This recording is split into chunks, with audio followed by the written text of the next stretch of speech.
Mic check 1 2 1 2. Mic check 1 2 1 2. And then, can anyone in the chat hear me? Just push one.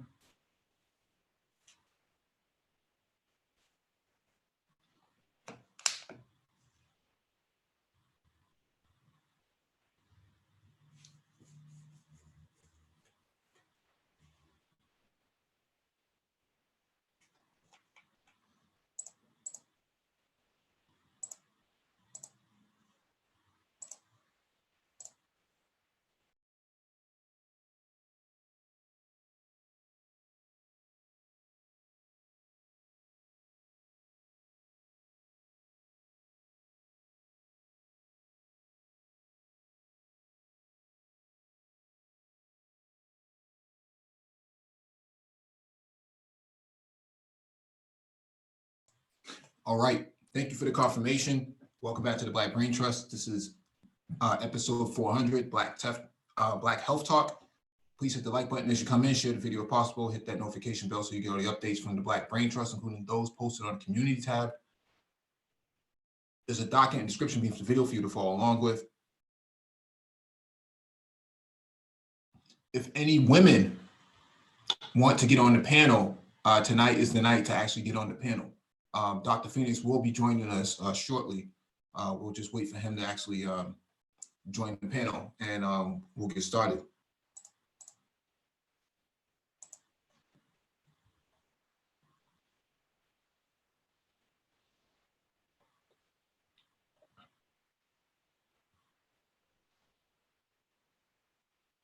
If you have not had the opportunity to watch the YouTube video and the description beneath the video, now would be a great time to actually do so. It's only a 2-minute video, so you should actually click on it now, watch the video, and come back. I don't foresee us getting started until about another 3-4 minutes. But let me take some time to acknowledge those who are in the chat. Naima Buckner, good evening to you. Mr. Benevolent, peace to you. Dr. Phoenix, good evening to you. Rainy Woman, good evening to you as well. Julian, what's going on?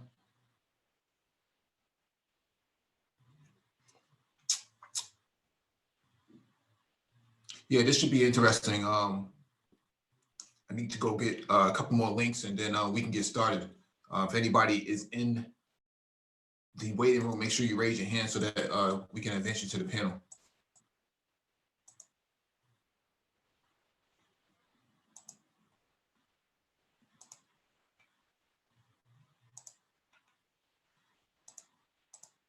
Hey, what's going on, brother? Peace to you. What's going on, dude? Not much, not much. Glad to have this talk. Like, I repeat what you just said a few moments ago. This is certainly a discussion that I would definitely love to have the ladies in the chat to talk about, because this is something that specifically impacts women and Black women specifically. So so this is a very important talk, because this goes to the heart, to a lot of the issues that happen, that happen within Black society, and certainly as it pertains to our experiences within the healthcare system. So, yeah. And it also coincides with the whole telehealth, telemedicine aspect that we talked about last week. Actually, I was just thinking, the same. Yeah. There's a, and as this goes on, I think a lot needs to be said about even just the discussions that happen within this space on in Black YouTube. A lot of what this conversation is tonight does tie into that, and certainly the discussion we had last week on telehealth, telemedicine is extremely important in that regard. Yes, absolutely.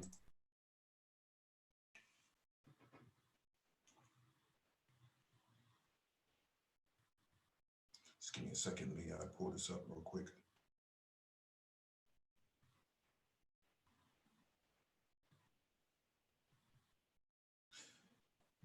Now, Dr. Phoenix, did you get a chance to actually listen in this morning on the Black Tech Talk?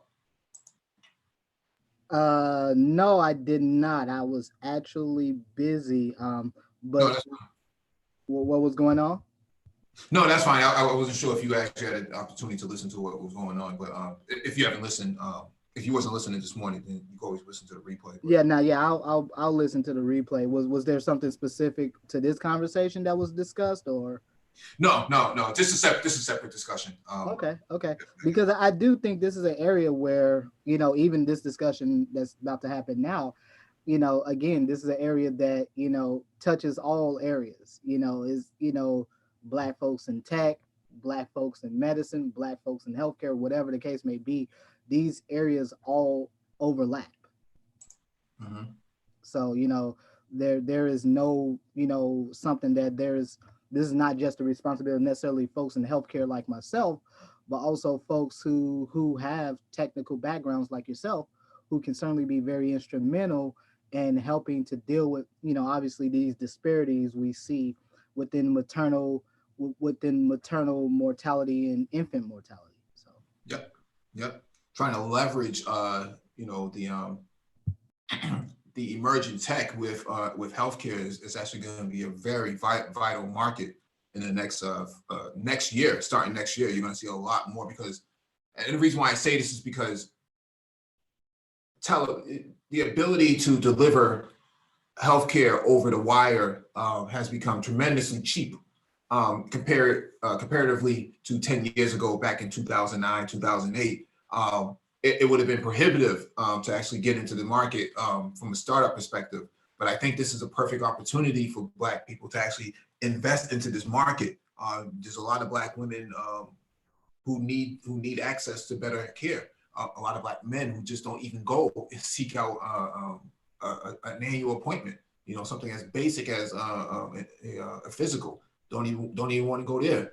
A lot of Black men walking around looking like they're in their second trimester. And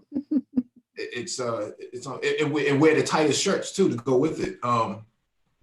well, You know, and this is certainly a major problem. Certainly is one of an issue of accessibility. Um, Certainly an issue of racism, but it's also an issue of Black people's apathy as it pertains to our own health and taking not taking our healthcare into priority, but also just taking control of how we want healthcare to be delivered to us. mhm. How does it best reflect what our values are, what we believe in? And I say that to say because I'm probably going to say some things tonight that are a lot of, if you're in a if you quote Hotep conscious, I'm gonna say some things that probably you're not probably gonna like. I'm just gonna preface that right now Mm-hmm. because I can tell you my own personal experience. A lot of issues, especially around maternal fetal and infant mortality, is very much related to a lot of the silly talk that happens out here in Black society. Because I have personally had folks tell me stuff to my face, and there's not a clinician I know, white, Black, otherwise, that won't tell you similar stories of how a lot of some of the worst cases of maternal fetal um, maternal morbidity and infant morbidity is directly related to a lot of bad information. But again, this is something we'll get into later. So Mm-hmm. Yeah, let me share my screen and kind of just go over a couple articles before we get into the actual live stream not the live stream, but the video that was posted on France 24. Um, I know there's been other ones that have been posted, but I want to focus just on that because it's the most recent one. So,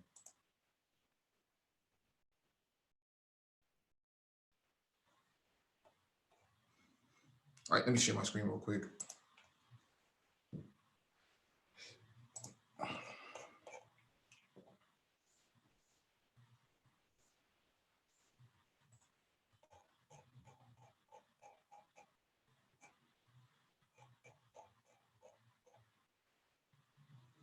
All right, this one is from CNBC.com. Why digital health has been such a disappointment and how to change that.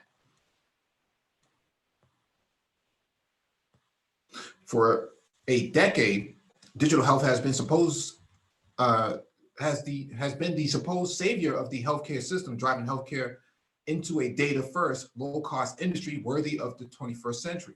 For that reason, investors have poured over $30 billion into digital health since 2011. But almost a decade in, what material change can we point to in healthcare costs or the experience of the average patient?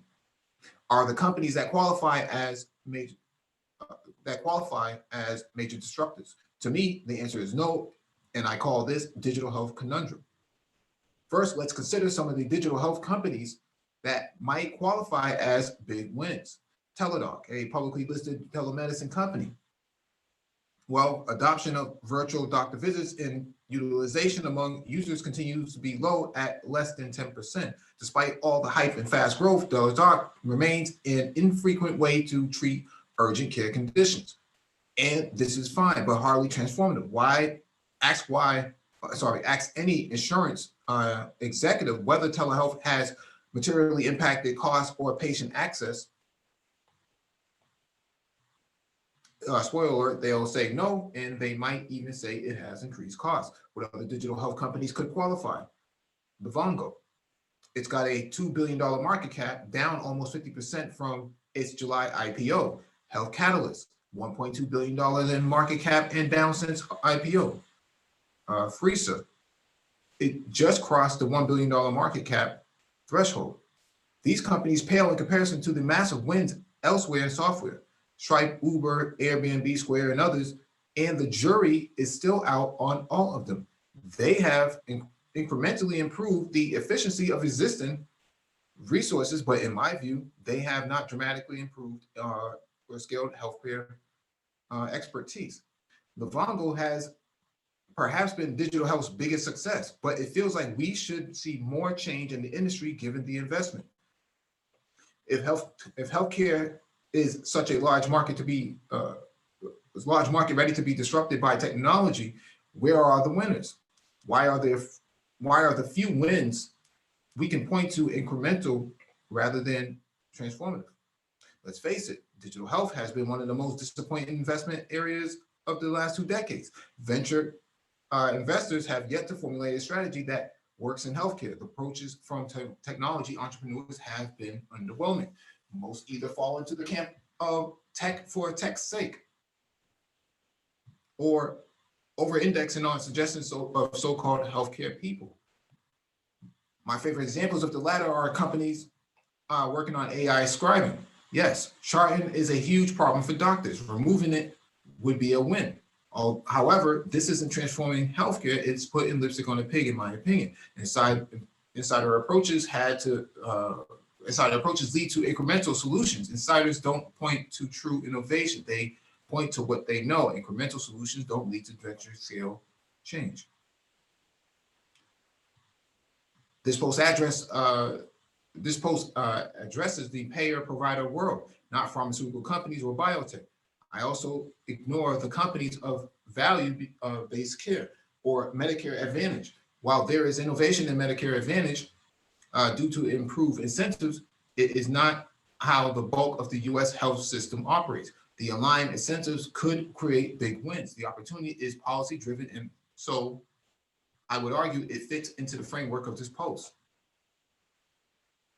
The tech approach and the venture model have been marginal successes in digital health. The lack of original thinking on how to approach healthcare has surprised me. Venture investors, despite their financial incentives to find home-run startups, want to back predictable go-to-market strategies. Few people want to take risk in their approach and instead have bang their heads against painstaking sales cycles and or originations with structural resistance to change.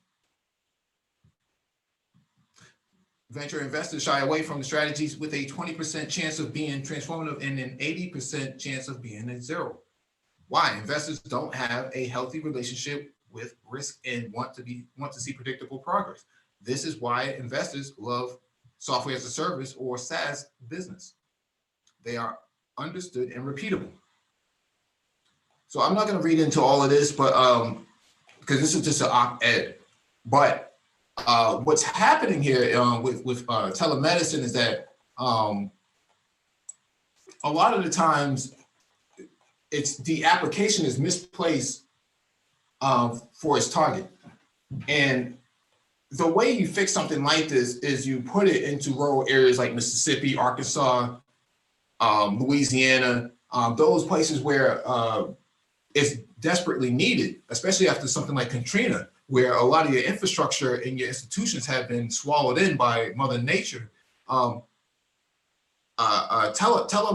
and telemedicine would have actually solved a great number of issues down there. Now, it's an enabler. Telehealth is an enabler, but you also have to follow up with some boots on the ground as well. So in the same way that Uber and Lyft have enabled transportation or shared transportation, you had to follow it up with autonomous vehicles. So you won't realize the profits margins for it until the other enablers come into play. No one ever knocked Facebook for not turning profit for 10 years, despite the fact that they've grown so far.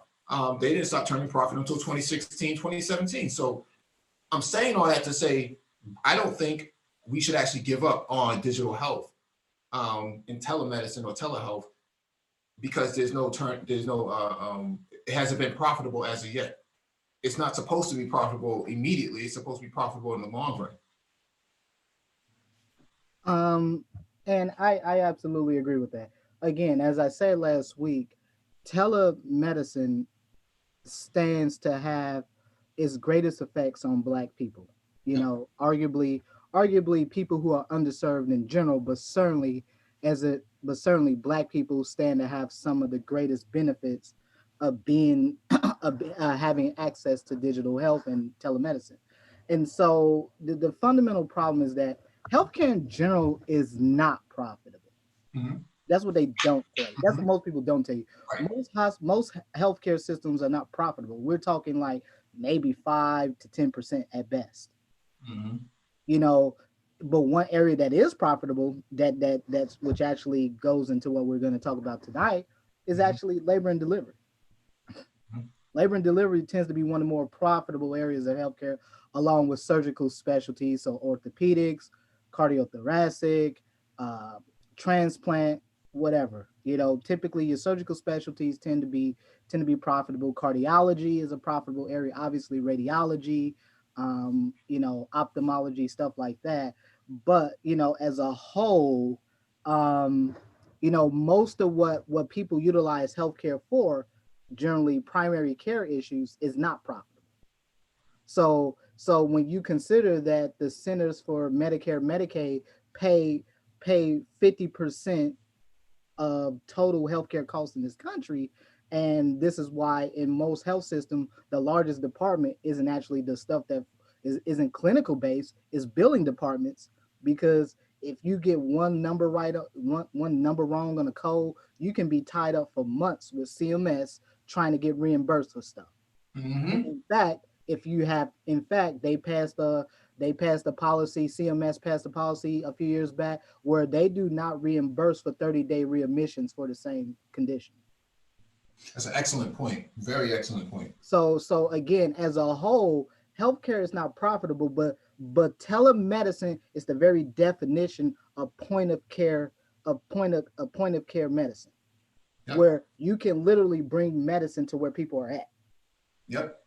And so that is the very definition of point of care. And again, this goes in hand with what we're discussing tonight about maternal, fetal, and infant mortality rates among Black women. Because again, a huge part of why that's the case is because some of the issues is that you don't have insurance, you have lack of access, you don't get access to prenatal services. Mm-hmm.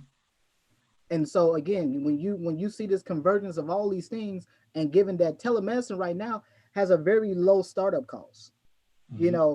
When everybody talks about Facebook, but they don't tell you that the reason Mark Zuckerberg was able to get Facebook started because his dad, who's a dentist, gave him a $250,000 loan, and he turned his dad into a damn $100 millionaire overnight, practically. Right.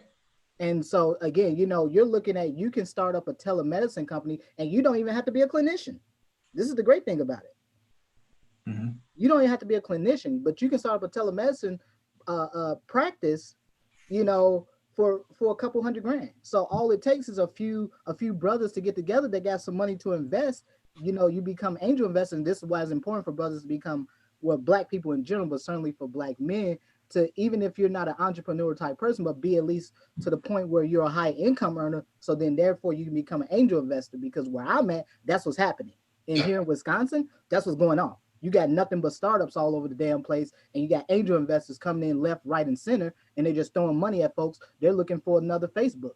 They're looking for another stuff. They're looking for spots that can go public within the next 5 to 10 years. Mm-hmm. So again, you know, this is where the rubber meets the road for black folks. Yeah, absolutely, absolutely. Especially with the emergings of these smartphones now and these tablets and stuff like that. That's going to be a game changer going forward, especially with 5G. 5G plays a significant role in a lot of this stuff, because the way they deliver telehealth is over the network, over the air. So I think, and I could be wrong about this, I think a Netflix subscription model or a Amazon Prime sort of business model for healthcare, for telemedicine or telehealth, can be a game changer. I think it can be a game changer. You got urgent care over the air is going to be really significant. Anyways,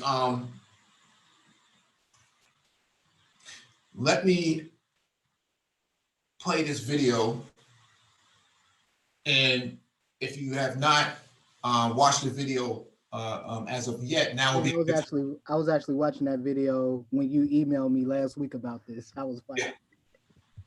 Yeah. If you have not watched this video as of yet, now's the time to do so. So let me play the video now, and then we'll discuss it.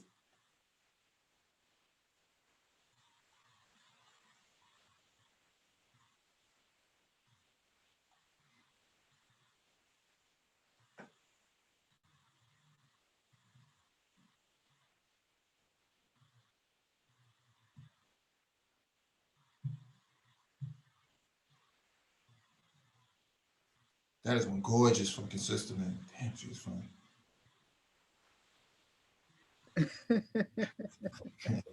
Man.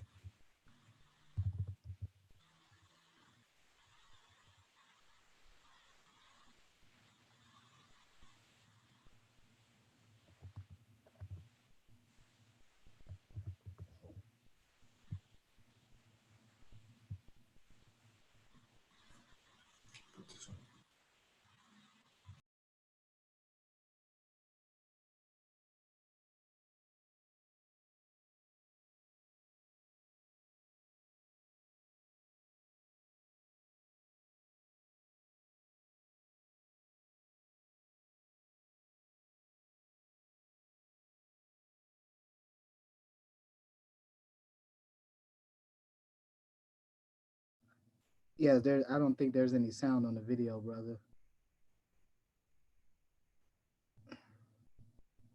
Yeah, we usually don't play sound because then that would get the video flagged. Ah, okay, gotcha.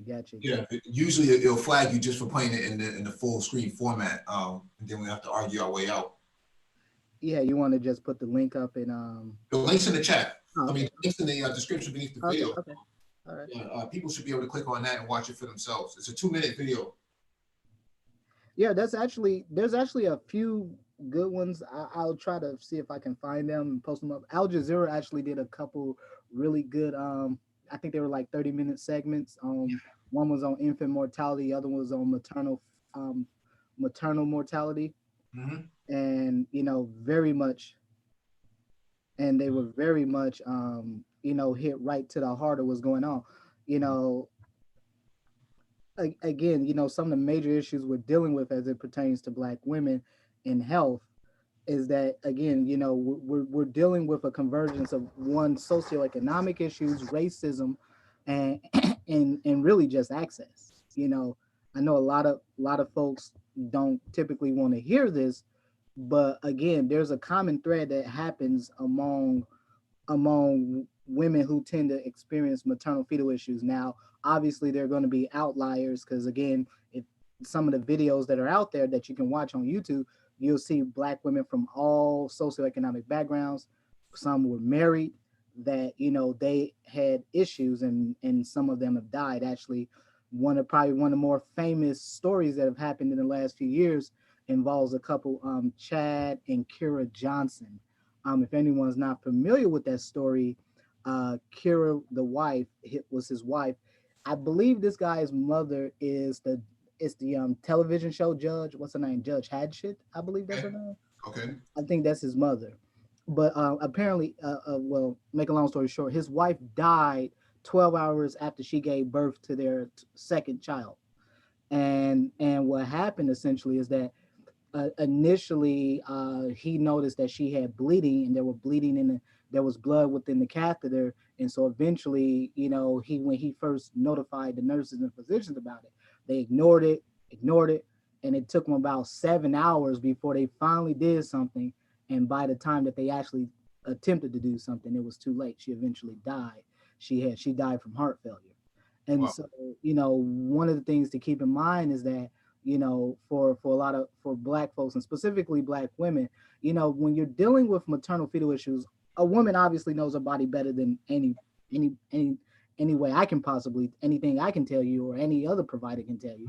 So women know exactly what's going on, but more specifically, what this comes down to is really one understanding that we truly do need to have more Black folks in these industries. We don't. Yeah. And any person that's, because I've had these conversations with people before, and a lot of people oftentimes get upset, and because they, I hear stuff like, this is the white man stuff and all this other stuff. Look, this is not about the white man, because if you're so concerned about that, then I have yet to have one person answer this question reasonable in a rational manner for me. If it's all about what the white man do, then why is it that the first experience your child has is white hands reaching into your wife or your girlfriend's vagina to pull out a Black baby? Mm-hmm. Mm-hmm. And so again, what I try to at least, what I try to promote is trying one to address issues by dealing with fundamentally creating technologies like telehealth, digital health, Mm-hmm. where we can start to address a lot of these point of care issues, like prenatal services, follow up services with women after birth, because that 12-hour period after birth is a critical period. Um, um, to addressing a lot of socioeconomic issues. Again, these rates of maternal health, maternal mortality, infant mortality goes up the lower you are on that socioeconomic schedule. I mean on that ladder. I'm sorry, excuse me. Yeah. You Yeah. know, home births. I do agree. Home births are a component of that. The problem is with home births, and I hate to say this, with a lot of Black folks, and I've seen this personally in a number of cases. Some of the worst cases I've seen, or I read articles about, came specifically from folks who did home birth. They got bad advice, got bad information. You didn't get somebody that was certified in home birth, like a doula or a midwife. In fact, a good example of that is, and maybe people should do this, reach out to Tariq Nasheed. His wife, their second son, was through a home birth. He hired a nurse midwife out in California. But and he actually did a discussion about this years ago, but he talked about it, and he said it was so hard for him to find a Black midwife. Took him months. And he said the one he found was the only one in California. Was the only Wow. Black midwife in California. Wow. Can you So can you so explain what this a is doula is? this is where I'm talking about, and we're really not considering just really sort of the lack of representation we have within these medical professions, but specifically that we have within the system overall. Whether we have Black folks that are in tech, that can be, or we have Black folks that have money, that are entrepreneurs, that can be angel investors, that can invest in these startups and these telemedicine startups to really deliver point of care services to people who most need it.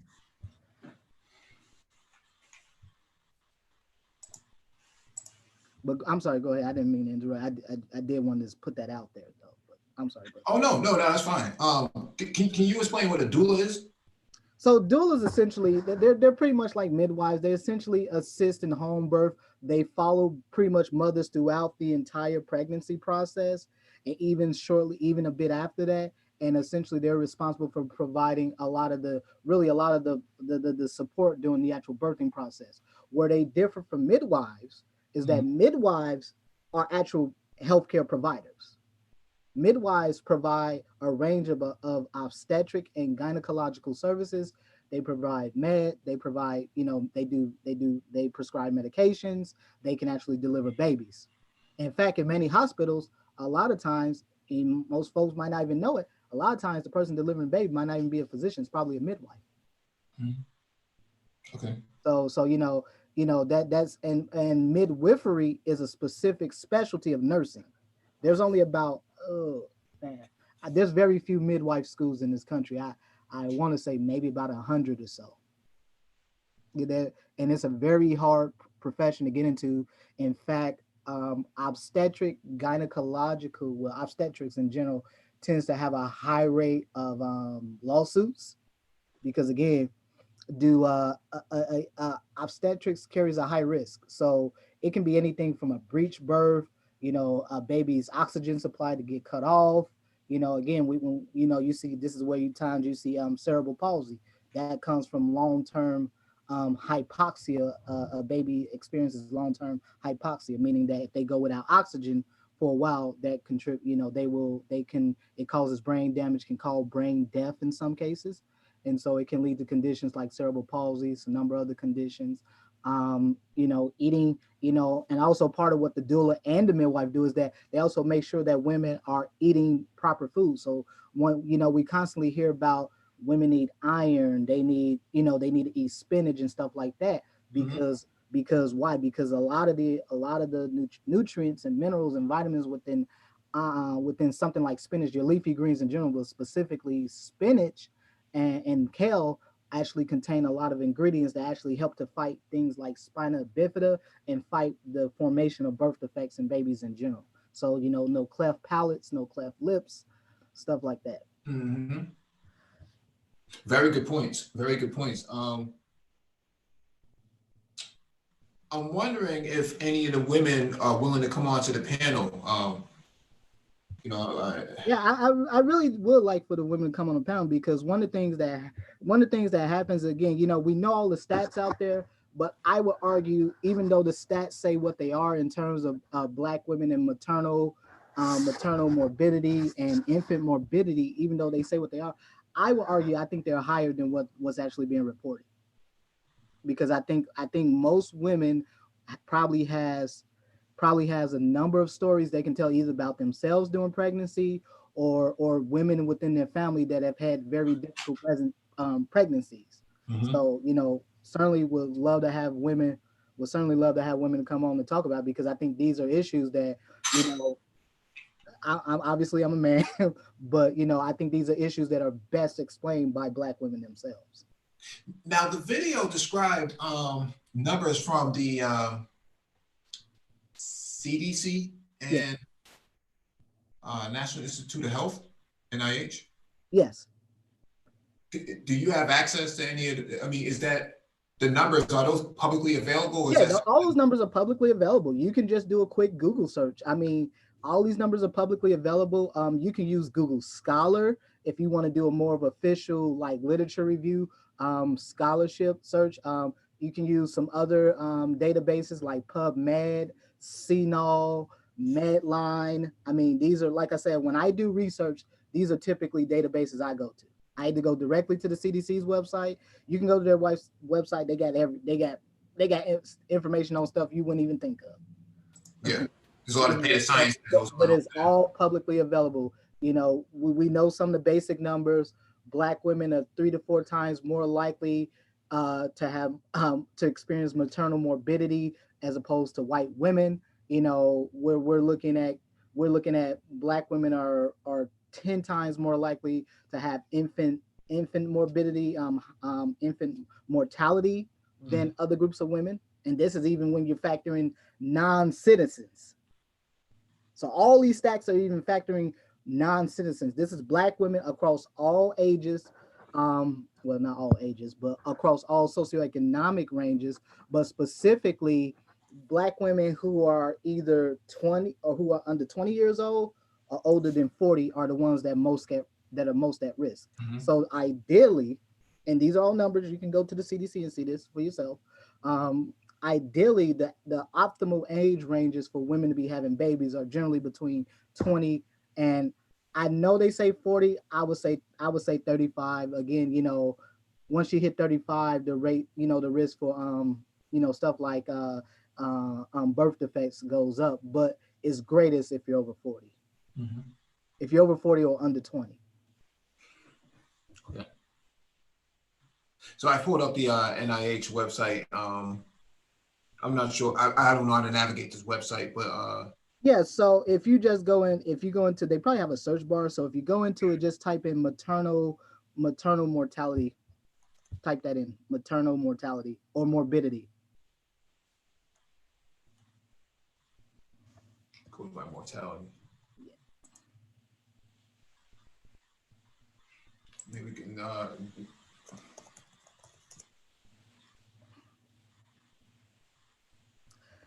Actually, you know what? I do want to, while you're doing that, I do want to discuss something that Rael just put up, which is a very good point. And I've talked about this in passing on previous panels. I've seen cases of high school age Black females having heart attacks Yeah. because the 100-pound elephant or 500-pound elephant in the room, no, pardon the expression, Mhm. is that we don't want to talk about, basically in this country since the 1980s, we've seen the rates of maternal morbidity and infant mortality go up compared to other groups of countries that have seen it decrease. So Mhm. over the last 30 years or so, we've seen it go up, and to the point where in many states like Cleveland, Texas, here in Wisconsin, have maternal morbidity and infant mortality rates that are akin to what we would consider developing countries. Mhm. And so, in fact, there was some studies I looked at maybe about a week or so ago when you initially emailed me about this topic, that were saying that the numbers were actually better in the 1850s than they are now in some cases. I wonder how much we can attribute to pollution, right? In predominantly Black neighborhoods where you have. I mean, we got, well, we know that in Black neighborhoods, you pretty much go to any Black neighborhood, is usually bisected by a major thoroughway, so a major interstate. Yep. And so again, when we consider that, and also too, a lot of Black neighborhoods tend to have been built near factories. And so when we're kind of looking at this convergence of all these issues, one, high obesity rates among Black females. I mean, again, Black females, this is a proven fact that Black women are leading the country in obesity. Mhm. And one of the key things to keep in mind is that even if you're considered mildly overweight, you are already considered a high risk Mhm. pregnancy. If you're type 1 diabetic or type 2 diabetic, you're considered a high risk pregnancy. If you have hypertension, you're considered high risk. If you have any cardiovascular issue, period, you're a high risk. Specifically because a lot of women tend to have bleeding disorder. So factor V Leiden, von Willebrand disease, which is considered the most common genetic disorder. These are bleeding disorders.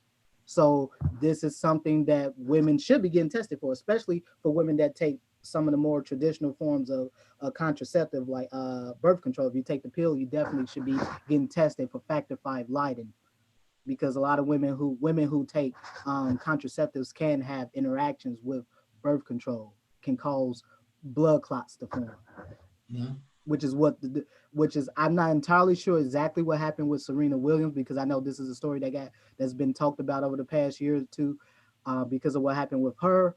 But anyone that's ever read a little bit about the story knew that she had multiple pulmonary embolisms. And basically, pulmonary embolisms are basically blood clots that generally formed in the leg and traveled to the lung. And Wow. so she had multiple blood clots that almost killed her. Yeah. Yeah, and I think they had to design a Catwoman suit just for that purpose. Yeah, I mean, basically, it was a full body compression outfit. So I mean, this is something that again, we're dealing with there's obviously some genetic issues involved, but there's also you have these social and environmental factors involved. We got the social issues involving sort of just many black women, if not most, are poor. They don't have health insurance. They don't have access to prenatal care.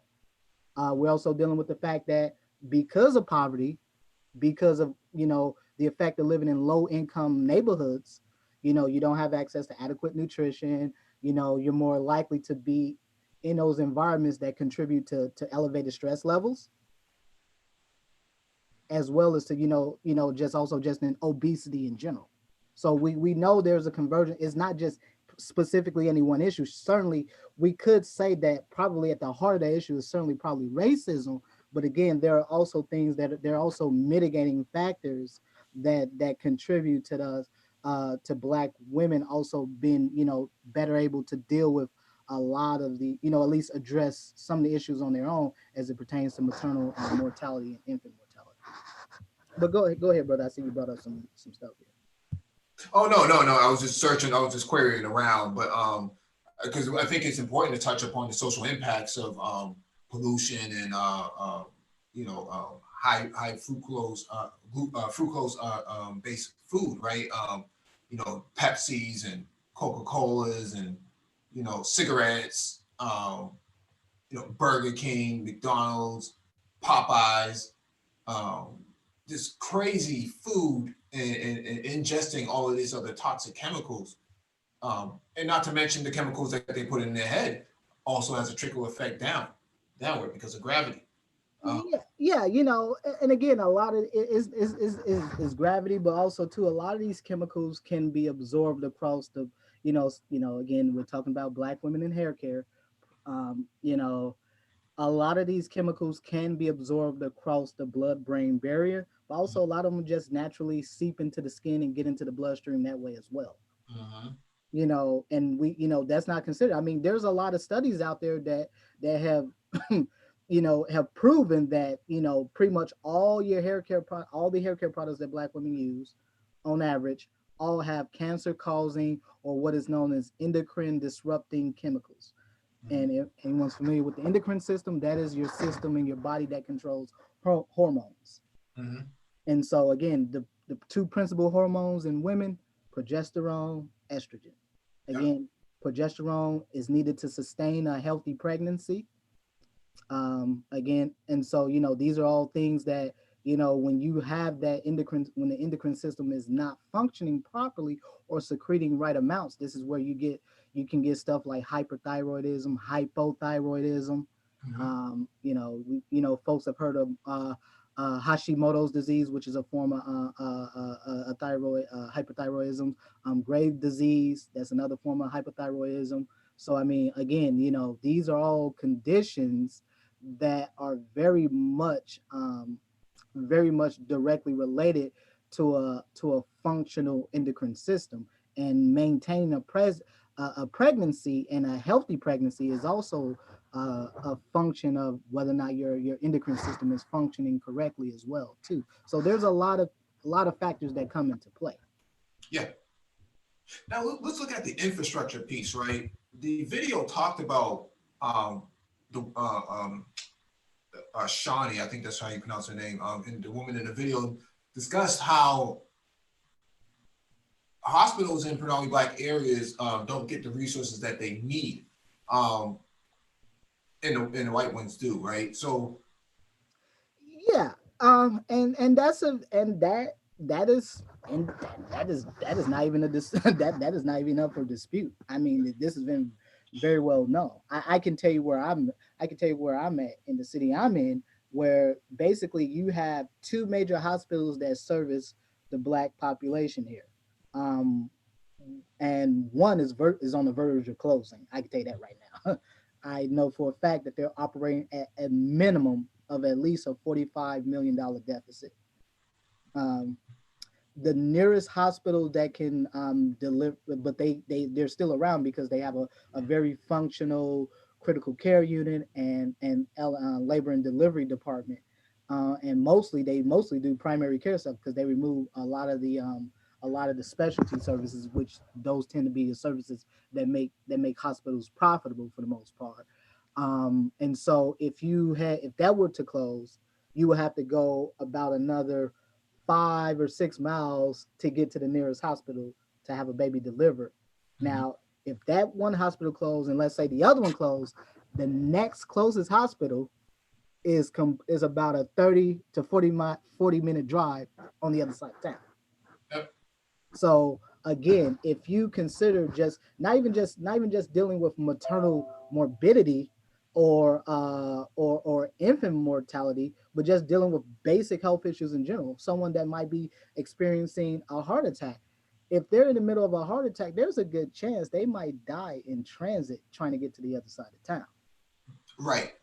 And so where this is where there needs to be more advocacy, and certainly we need more Black folks invested within the healthcare system, not as just clinicians, but even folks that are administrators and sort of the top levels of the governance within these health systems that can really help drive getting money to these hospitals in these cities, in these inner cities, in these inner cities that really needed the most. Because like I said, the one hospital where I did clinical rotations at, I can tell you right now, man, dude, it's like it's commonly known as the hospital for the rich. Mhm. You go there, man. It's a privately run hospital. It has an associated medical school, and they got everything.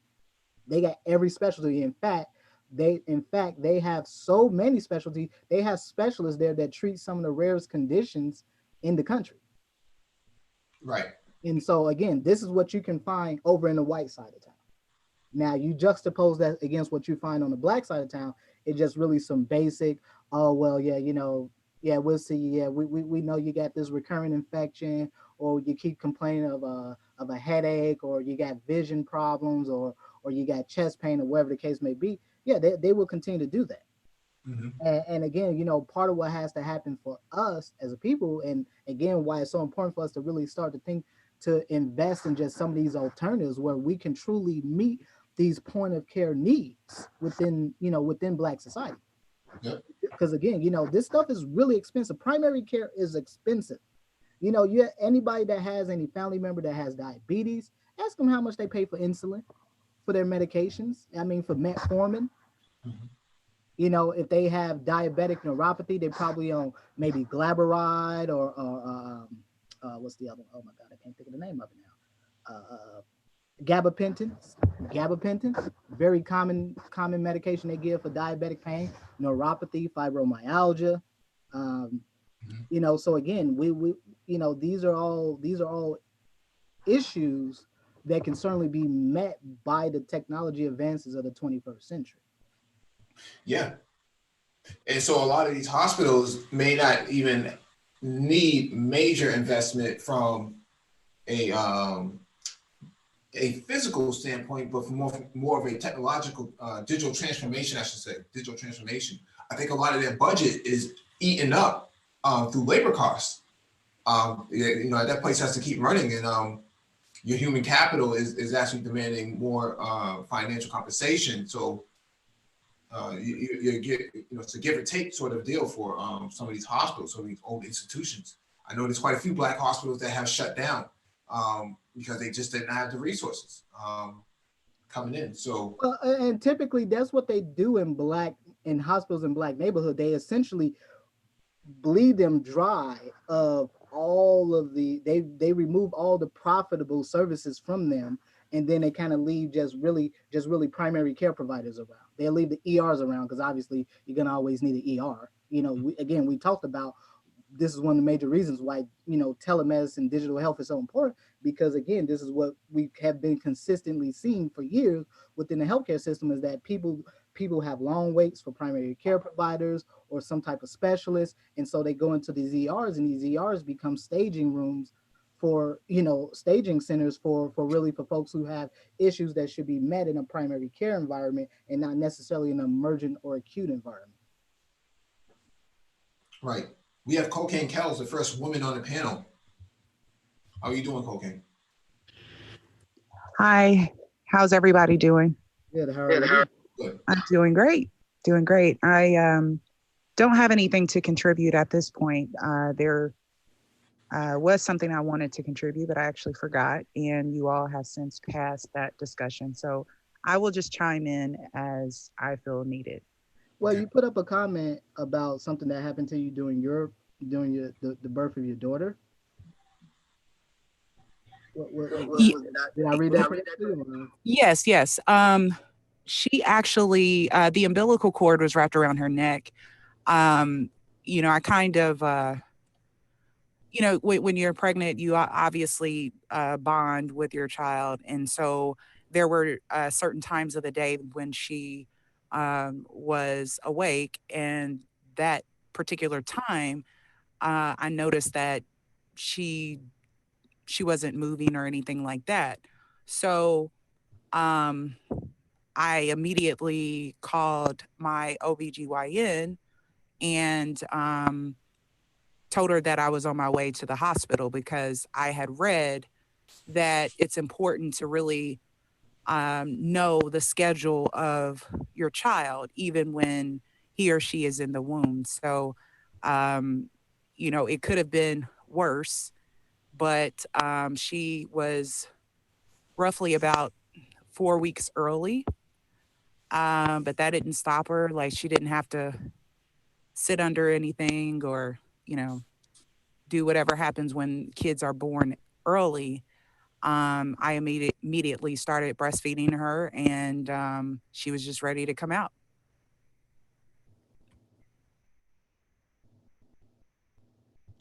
Yeah. I'm sorry. Yeah. So typically, what's considered full term is usually between 39, 42 weeks.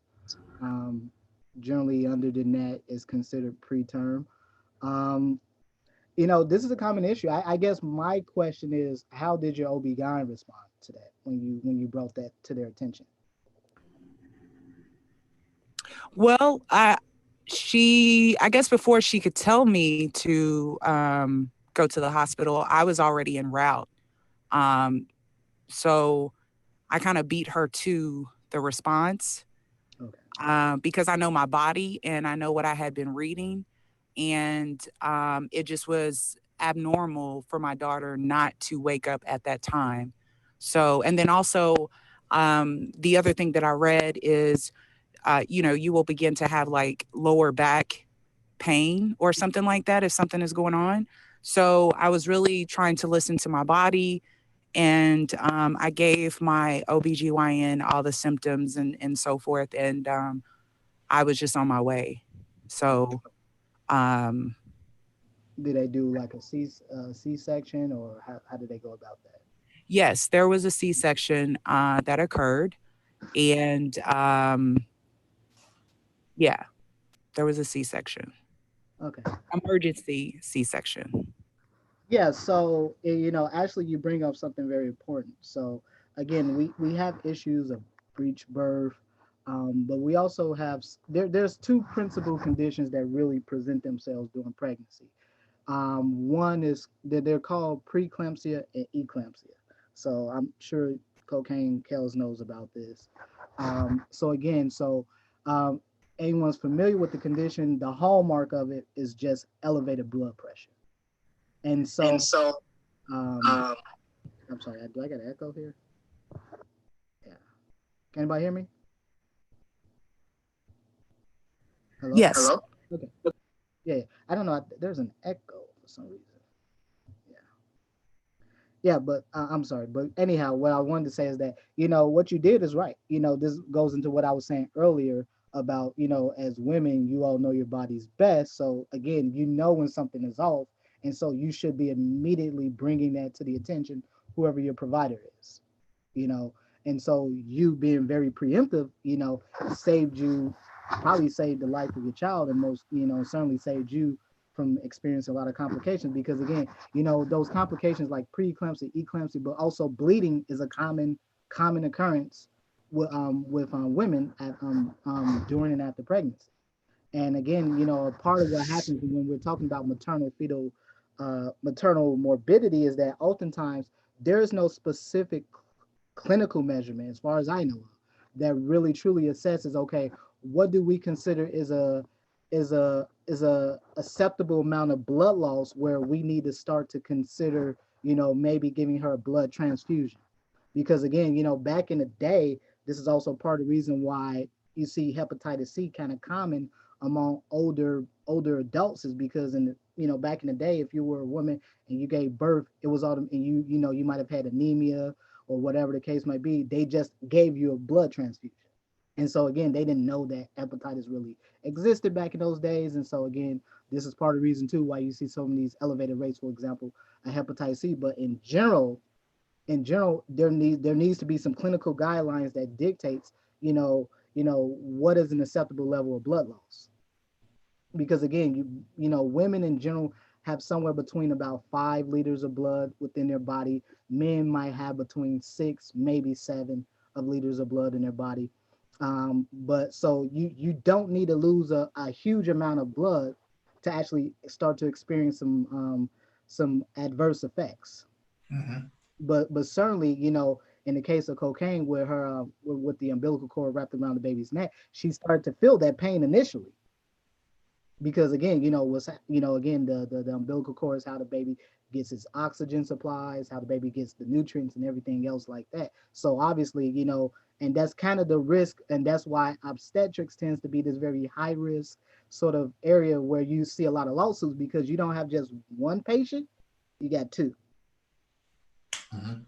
So, but Right. I just wanted to kind of make it clear that I didn't have any high blood pressure or anything like that. I know you were probably just, yeah, I was just speaking just kind of sort of in yeah, general, yeah, because for the sake of the audience. I just wanted to kind of make sure that was just kind of mentioned. actually, that's good. And, because a lot of, for Black women, like I was saying before, high risk pregnancies there's a number of conditions that are automatically put you in the category of a high risk pregnancy. High blood pressure is one. Again, if you already have high blood pressure, you get pregnant, you're certainly at a high risk of developing eclampsia. Again, the eclampsia, if it goes unchecked, untreated, leads to extremely high blood pressure. It's not uncommon for women with that to have blood pressure maybe 220 over 150. And at that point they can start to experience seizures. They can go into multi-system organ failure. And so generally they're given magnesium intravenously to reverse that. But that has to be caught at a certain period before it causes irreversible damage. And so, but to say that, again, diabetes is also a major cause, is also a major risk factor for maternal morbidity. If you're at risk for if you're pre-diabetic, or if you're pre-diabetic, or in the case of women, especially women who are considered overweight, and you're pregnant, you're at the risk for another form of diabetes called gestational diabetes. And so that's diabetes that is specific to women who are pregnant. Generally, it goes away with pregnancy. The problem is that if you develop it during pregnancy, it puts you at a higher risk of developing type 2 diabetes over the course of your life. So is that considered to be a type 1? No, it's not considered type 1. It just is more of a situational type of condition, meaning that once the pregnancy ends, it generally goes away. Okay.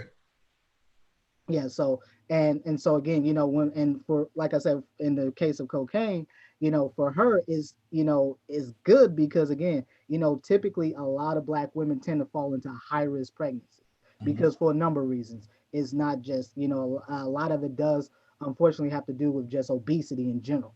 Just being obese in general is high risk, puts you at a high risk, is considered a high risk pregnancy. You're considered a high risk pregnancy because it can lead to so many other conditions. It can lead to conditions like cardiomyopathy, obviously high blood pressure, diabetes, so on and so forth. It complicates everything. And because too, pregnancy is the ultimate stress test for a woman's body. Mm-hmm. So, just even having elevated levels of stress can be very detrimental to a woman during pregnancy. Mm-hmm. So. Mm-hmm. Now, is there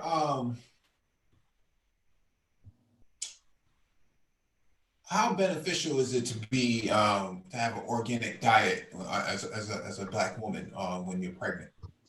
I would say I mean, there are a lot of studies that actually show that, or at least show some correlation that, the healthier the diet you have, typically the smarter the child you give birth to.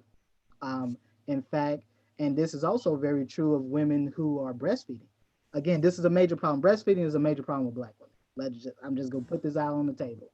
When we're talking about infant mortality, breastfeeding is a problem. And part of the reason it's a problem is one, because a lot of Black women do get a lot of bad information in the hospital. A lot of physicians, a lot of nurses push them to get, feed their children infant formula. I've talked about this before. Infant formula is the worst damn thing you can give to a child. You know, I, I almost rather you give them whole milk than give them infant formula. Is that bad? Now, it's probably high in sodium, right? Well, it's high sodium. You don't know what's in it. I mean, I mean, there have been studies on infant formula because most of the infant formula is made over in China. People are not familiar. Most infant formula is made in China. Okay. And so they don't have the stringent manufacturing processes that you might see here in the States. And so what happens is that there has been a number of studies where they tested various infant formulas, and they had arsenic in it. Some even had lead. I mean, I think there was some that even had asbestos in it. So I mean, there's a lot of there's a lot of stuff in play. But breastfeeding is also a problem because one of the hardest things for women to do is to actually get a baby comfortable with latching on to the breast, and and get a proper proper latch onto the breast, and to actually be able to get the baby to commit to that, and they also commit to that over the long term. A lot of women tend to give up within the first 2 weeks or month after birth of breastfeeding if the baby is not properly latching on. And I know this is a big area of research where a lot of nurses do, because this is a major problem, because again, we're talking about rates of upwards of 80% of Black women don't even breastfeed. Cocaine Kels has his hand raised. Go ahead, Kels.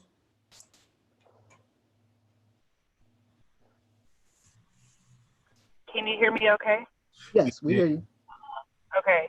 Well, I'm a part of that 20% that actually breastfed. So I actually breastfed my daughter for 15 months until the milk just dried up. I don't know what happened. But it was very easy for me to actually breastfeed my daughter. But, it's very time consuming, but well worth it. And I will say that I did eat very, very, very clean when I was breastfeeding. And even when I was pregnant as well, I cheated a lot when I was pregnant. But in terms of eating very clean, when I was very particular about everything when I was breastfeeding. And to this day, she's very healthy, and she eats a lot of vegetables.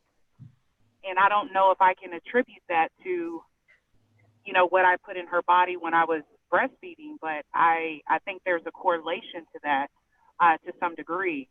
But, I did breastfeed, and, it was hard because at the time I was actually in corporate America.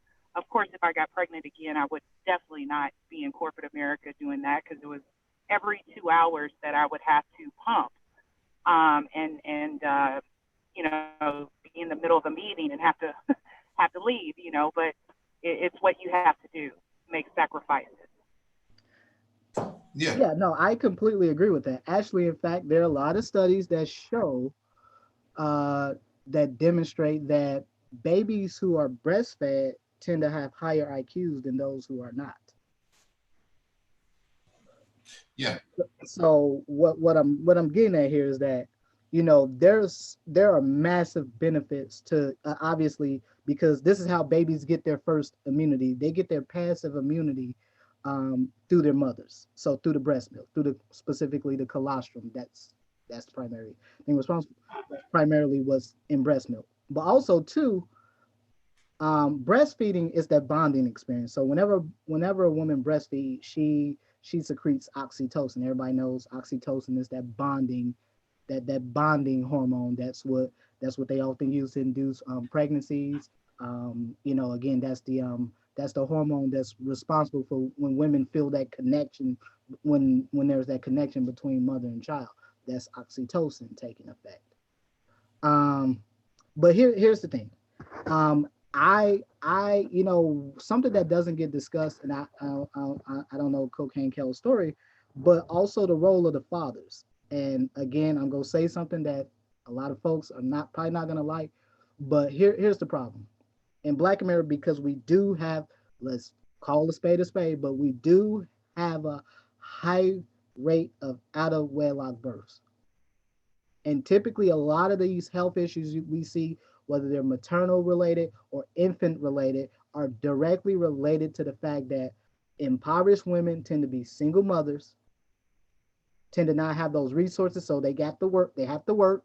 You can't take that 9 months off of work because you maybe don't have a partner that makes enough money, or you're by yourself. But also too, in this country, we don't many jobs don't offer maternity leave and paternity leave. When I was in Australia, they did that.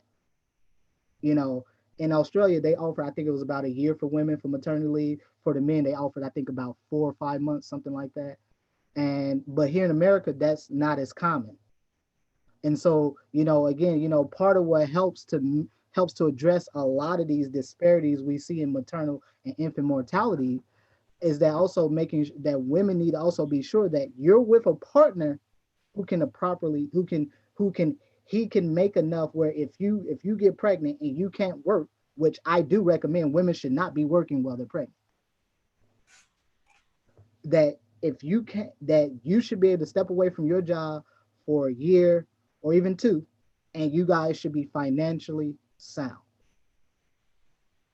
And again, the more time that a woman has to spend with a child, the greater the outcomes are, the better the outcomes are for that child, for both mother and child. Mm-hmm. Mm-hmm. Cocaine Kells has her hand raised. Yeah, I was just going to say that I actually was not a part of that statistic or that scenario that you gave. I actually was married. I planned my pregnancy, and I had a beautiful pregnancy, actually. And, it was one of those, now that I am older, I know not to work during that time frame if it occurs again. And, being around a lot of masculine women in corporate America, and I'm not blaming them, but it tends to kind of rub off on you. So you kind of look at it like, okay, Susie J, she's an executive, she's pregnant, she's working, so why can't I?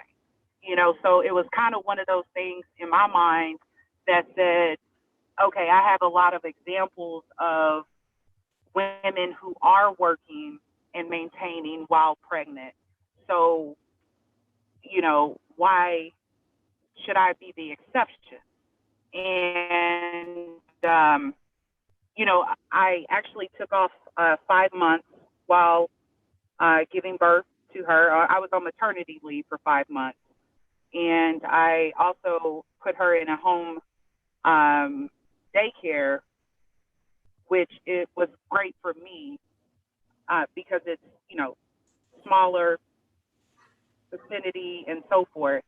But at the same time, I do understand the scenarios that you are actually mentioning, but it does not happen to all Black women, obviously. But it is still hard to work and be pregnant at the same time, which I will not do again. No, I was saying that purely to highlight the fact that, when we discuss issues of maternal and infant mortality, these are all, it's not just it's not just enough to say that, well, it's racism. There's a convergence of a number of factors. It's not just solely racism. And a major part of the problem is that, where I've seen the outcomes have been best for women have been in situations where there was, the child was a planned pregnancy, and both the mother and father was involved, and the expecting mother was able to take time away from work for a period of time and just focus, on just being a new mother. Again, you already know that, you said you're in corporate America. Corporate America is a very masculine environment, very hyper masculine environment. So again, I certainly agree that no, you might not fit into that, but I am saying a good portion of Black women do. And again, Right. it's just not conducive to be an expecting mother and still expect to work 40, 50, 60 hours a week if you're in corporate America. I mean, you're absolutely correct. And like I said, in terms of what was around me, which were very masculine women, I took on that persona and that attitude to say that if Susie Joe can do it, I can do it too.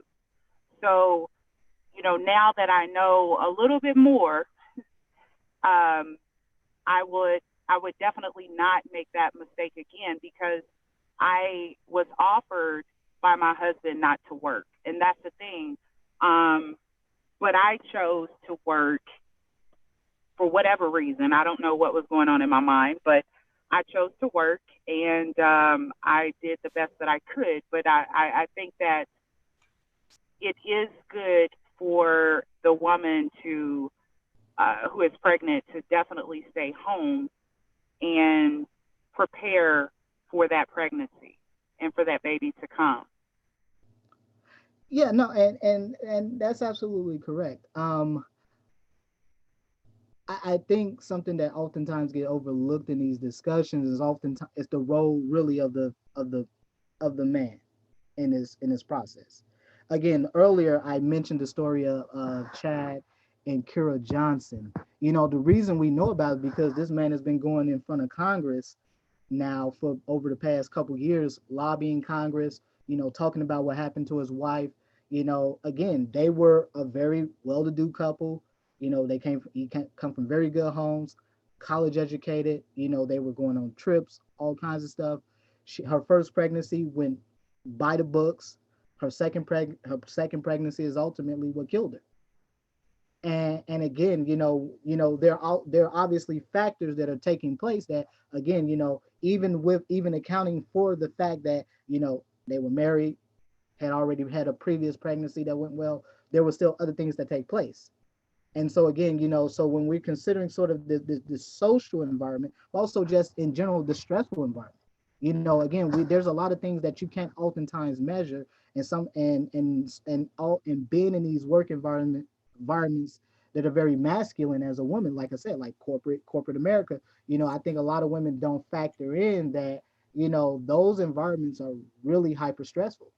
Again, this is why even in the medical profession, why do you think most of your surgeons and your high paying physicians tend to be men? It's not just because women aren't necessarily qualified for these types of specialty, but it's oftentimes because of the time commitment. Yeah. I have never met a primary care provider, brother, and cocaine, that did not work at least 70 hours a week. I have not met a surgeon that didn't work at least 70 hours a week. If you're a trauma surgeon, hell, you're on call like back 24 hours back to back, 2-3 days out of a week. Mhm. I plenty of folks who are in healthcare, even nurses. A lot of nurses work 60 hours a week. Super Triz talks about him working all these hours a week. I mean, this is just common. This is standard place. And so again, when you're in these professions that require huge time commitments, is something to take in mind. But also too, you were able to offset that cocaine by breastfeeding your child for 15 months. And ideally, a woman should be breastfeeding a child for at least a minimum 12 months. That's my personal opinion on the matter. You should ideally be breastfeeding for minimum 12 months. I've seen cases where women were still giving kids breast milk all the way up to 4 years old. And I say that to say because there's a lot of research that at least anecdotally suggests that the longer you breastfeed a child, the better those outcomes are. Just in terms of their overall health, them, growing up to be, growing up to be very healthy, have very good bone structure, very good bone density, just staving off a lot of the health issues that we normally see with Black children. What are some of the major health issues we see with Black children? Asthma, allergies, stuff like that, and a lot of this is tied to the fact that kids are oftentimes under malnourished, but because cocaine ate a very healthy diet, she was able to pass that diet on, the benefits of that diet along in her breast milk by breastfeeding her daughter for 15 months, paid dividends. I'm sure her daughter's a pretty healthy young kid now, and so, yeah, I'm sorry, go ahead. No, I was just gonna say it. To your point about stress levels at work, the stress levels of social media as well. Where women get dragged, for times at a time per video. That doesn't really help them. So YouTube can be a stressful environment as well, where people are raising their voices on panels. Yeah, like I said, I've only been coming on in this YouTube space for a few months now. I have very limited experience. I pretty much stay here at the Black Brain Trust because, again, I just don't, I just not interested in a lot of that other stuff. But I do say that, yeah, oftentimes, I've seen this a lot on some panels I've listened to. Black women kind of get into back and forth, not just with each other. You get back and forth with other dudes, all kinds of craziness going on. Yeah, these are just natural situations that naturally elevate your stress levels in general. Conflict in general is a stress, increases your stress. And whether there's conflict in these social media spaces, conflict in your professional lives, conflict in your personal life, all of these have an effect on the outcomes for expecting mothers and postpartum.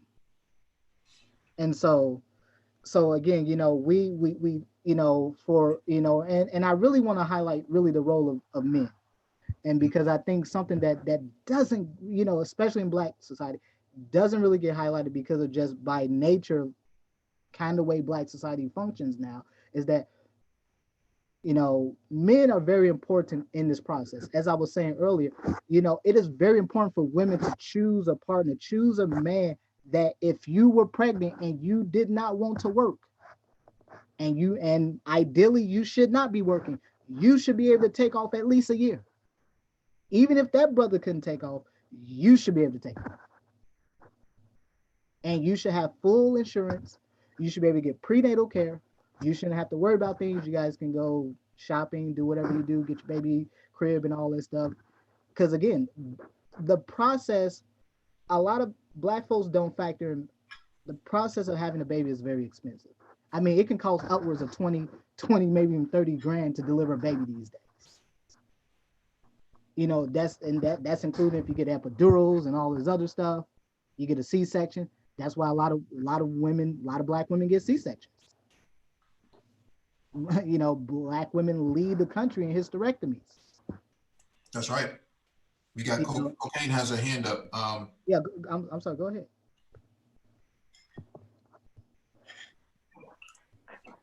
I thought I lowered my hand, Mike, but I think I forgot what I was going to say. All right. We'll get back to you. What's going on, Dark Side 90, Thai City? What it do? What's up, bro? Hey, What's up? Yeah, what's good with it, though? How you guys doing? Hey, y'all was talking about, breastfeeding, man. I remember when my son was born, and yeah, it was no way I was giving him formula. And that was laid out right from the jump. You know what I'm saying? So I actually got a lactation consultant to actually aid with the breastfeeding of my son. So, but he caught on pretty quick, and he weaned off probably about a year and right before 2 years. And that's a very good period for a child to be breastfed. And I'm glad you did bring up something, lactation consultant, because I remember, when I was in my undergrad program, like I said, I did nursing as an undergrad. And I remember we used to have, we actually had a couple of guest lecturers that came in. She was a couple of guest lectures, and she was actually a lactation consultant here in Wisconsin. And actually, in fact, she was a handful of them. There's not a whole lot of them around, and something that women should consider, because typically lactation consultants generally, you don't have to be a nurse, but they prefer to have nurses because of the clinical background and stuff like that. But it's something that women can do, and they can make a pretty damn good living doing it. So just throwing it out there. But also too, with breastfeeding, and something I was meaning to mention, was that insurance will pay for every woman to get a breast pump. They will give you a voucher for a breast pump that is naturally covered. So there's absolutely, even if you cannot get a child to, let's say, latch onto the breast and breastfeed in that manner, insurance will pay for you to get a breast pump. In fact, I think they give out vouchers minimum $350. And so, I mean, you can get a very good breast pump with that. And I mean, totally free. And every woman can get this. All covered under insurance, covered under CMS. Or if you have private health insurance, they should cover that as well. So I did want to throw that out there. So, but I'm sorry, just go ahead. Cocaine has a hand up. I was just going to say, I didn't get mine for free. So maybe they just changed that, maybe within the last 5 years or so. Yeah, it might be within the last 5 years, but I certainly know it's certainly true now that if you, for women who are new mothers, you should be able to get a voucher for a breast pump. So yeah. Yeah, I didn't get anything free, but that's good for, new mothers to be able to get that. But I was just going to say, if you go to a reputable OBGYN, they have lactation consultants there. So, it's to me, I assumed that it was standard protocol. If you say that you want to breastfeed, then there is another person that you see to help you or to educate you on the process of breastfeeding. So it's, that's what occurred with me. I thought that was pretty standard. For the most part, I would say yes, but I think that was kind of the purpose of this discussion, because that's the difficult part, is even getting Black women to that point where they can actually see an OB-GYN or a midwife or someone that can provide obstetric services to them to begin with. Right. You know what? My son, man, I'll never forget, right? My mom was telling my son's mother that she was telling her that my son was too big to be breastfeeding because he could walk. Hey, I referred to that movie with Chris Rock. What was it, Grown Ups, where the mother was still feeding the 5-year-old breast milk?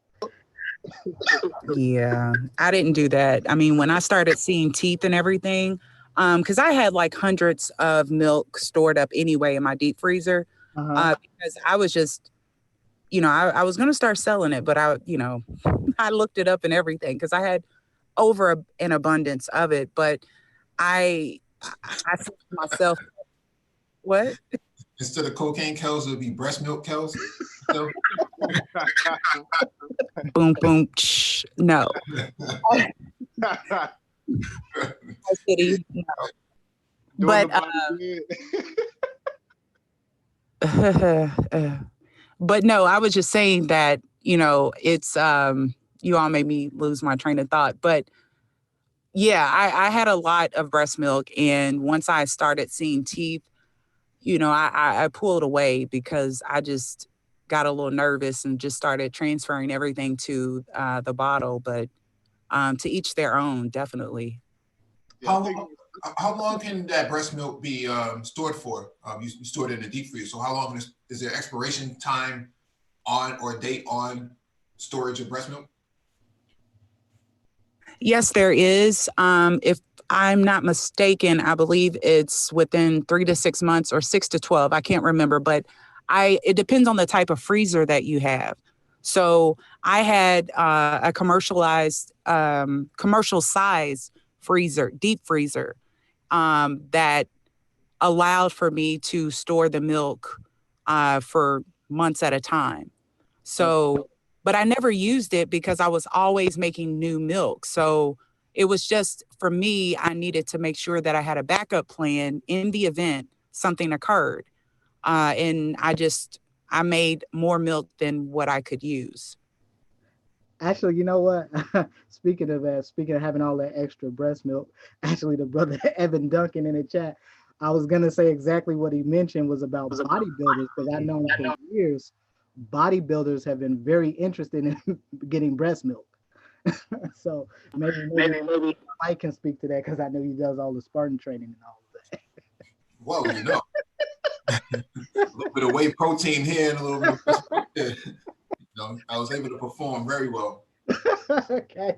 Compound that with some Viagra. Yo, we got Dark Side 90. I'm up though. Hey, Dr. Phoenix, you giving our CME credits for this election? No. This some high level stuff right here. Like I hope people listening realize this some high level stuff that you're giving out. But I mean, well, you say it's high level, but caramelized sugar in the chat says other women are already talking about this, having these discussions, so no need for us to have it. Well, Dark Side 90 actually brings up a good point. You know, this is stuff like literally, I mean, you have to spend thousands of dollars just to get this for like CME credits. yeah, if people don't know CME, that's if you are any type of provider, physician, nurse practitioner, PA, you get to maintain your license, you got to get what's called continuing medical education. So, you know, you got to listen to like, you know, certain accredited lectures, and that's what I mean by, because this being high level. So if other people are giving it, that's good, but that doesn't stop this from being like real high level. Yeah, I mean, Dark Side 90 is exactly correct. I mean, if these conversations were truly happening, I don't believe you wouldn't be able to find a dearth of videos on YouTube talking about why maternal mortality and infant mortality are such major issues, because this isn't being talked about. I'm not seeing this in Black YouTube. I mean, we're not seeing a lot of, I mean, anything involving health outside of, let's just keep this honest, outside a lot of the hotel quackery and all the other foolishness out there. You know, you're not really finding stuff like this. Again, you know, people say what they want to say, but again, you know, until you're in one of these hospital environments, man, and you're, you know, like I said, my back, you know, before I even went to med school, man, I spent years in critical care, man. I don't know how many female patients I had, brother, that they came up, she just gave birth, they couldn't stop the bleeding.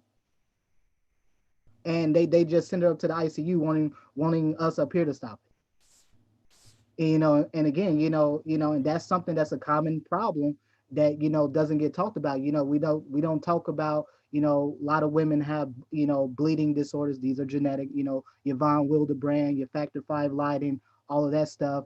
We don't talk about that. You know, these are common issues. And for a lot of women, they don't tend to find out these issues until they're pregnant. And again, you know, even just considering the fact that, you know, we know for a fact, this has been this has been known before I was even born, that maternal mortality and infant mortality in this country has been going up for over 3 decades.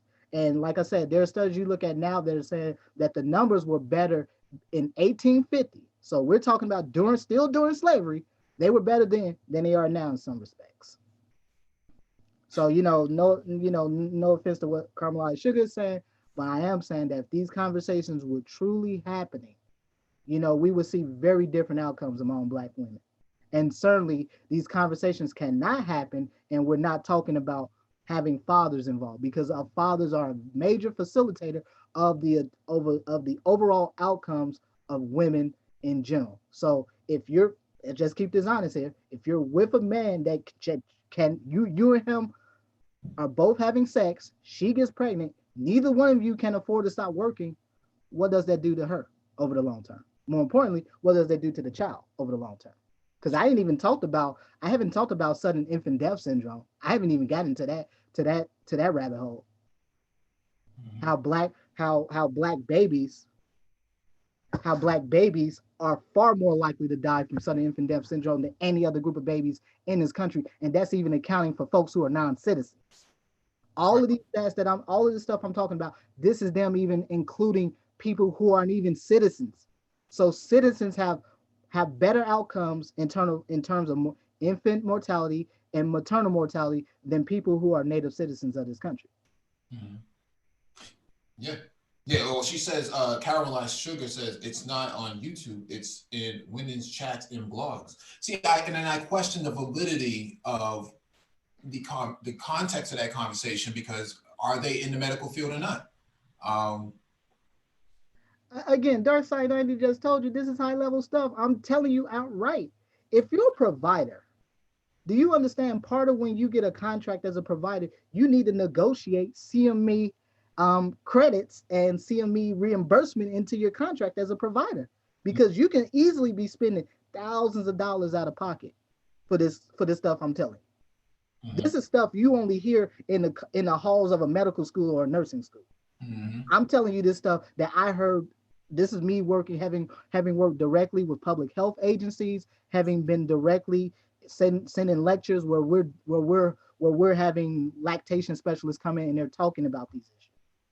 Mm-hmm. This is where I didn't even know they gave out vouchers for this. I didn't hear this until years ago when I was in nursing school.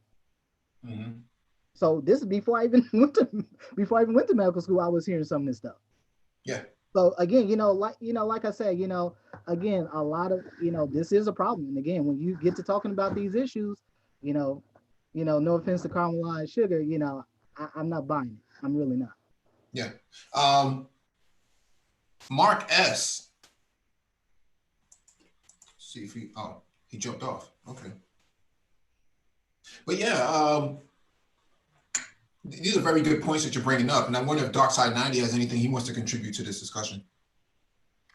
The only thing I'd probably add is that the mortality and morbidity numbers will probably even be even higher if a lot of Black babies weren't just so resilient and able to kind of bounce back from a lot of the poor medical care and stuff that the mothers receive. So, I mean, I wouldn't be surprised. The numbers would definitely be higher if these were, if the say white, children were kind of receiving the same type of bad education, bad care. Yeah, I would agree with that. I would say there's certainly a certain level of resilience that comes with being Black in general, and I can tell you this personally as someone who myself, I was born a few weeks early, and so I can tell you this from my own personal experience listening to my own mother. I was born in a hospital in Chicago that no longer exists. And so, I know this personally. I can tell you from my experience dealing with childhood asthma, how I was really sick as a kid. So, I know this from my own personal experience. I also know this having been in healthcare for quite a long time. Has that impacted you as an adult? Honestly, no.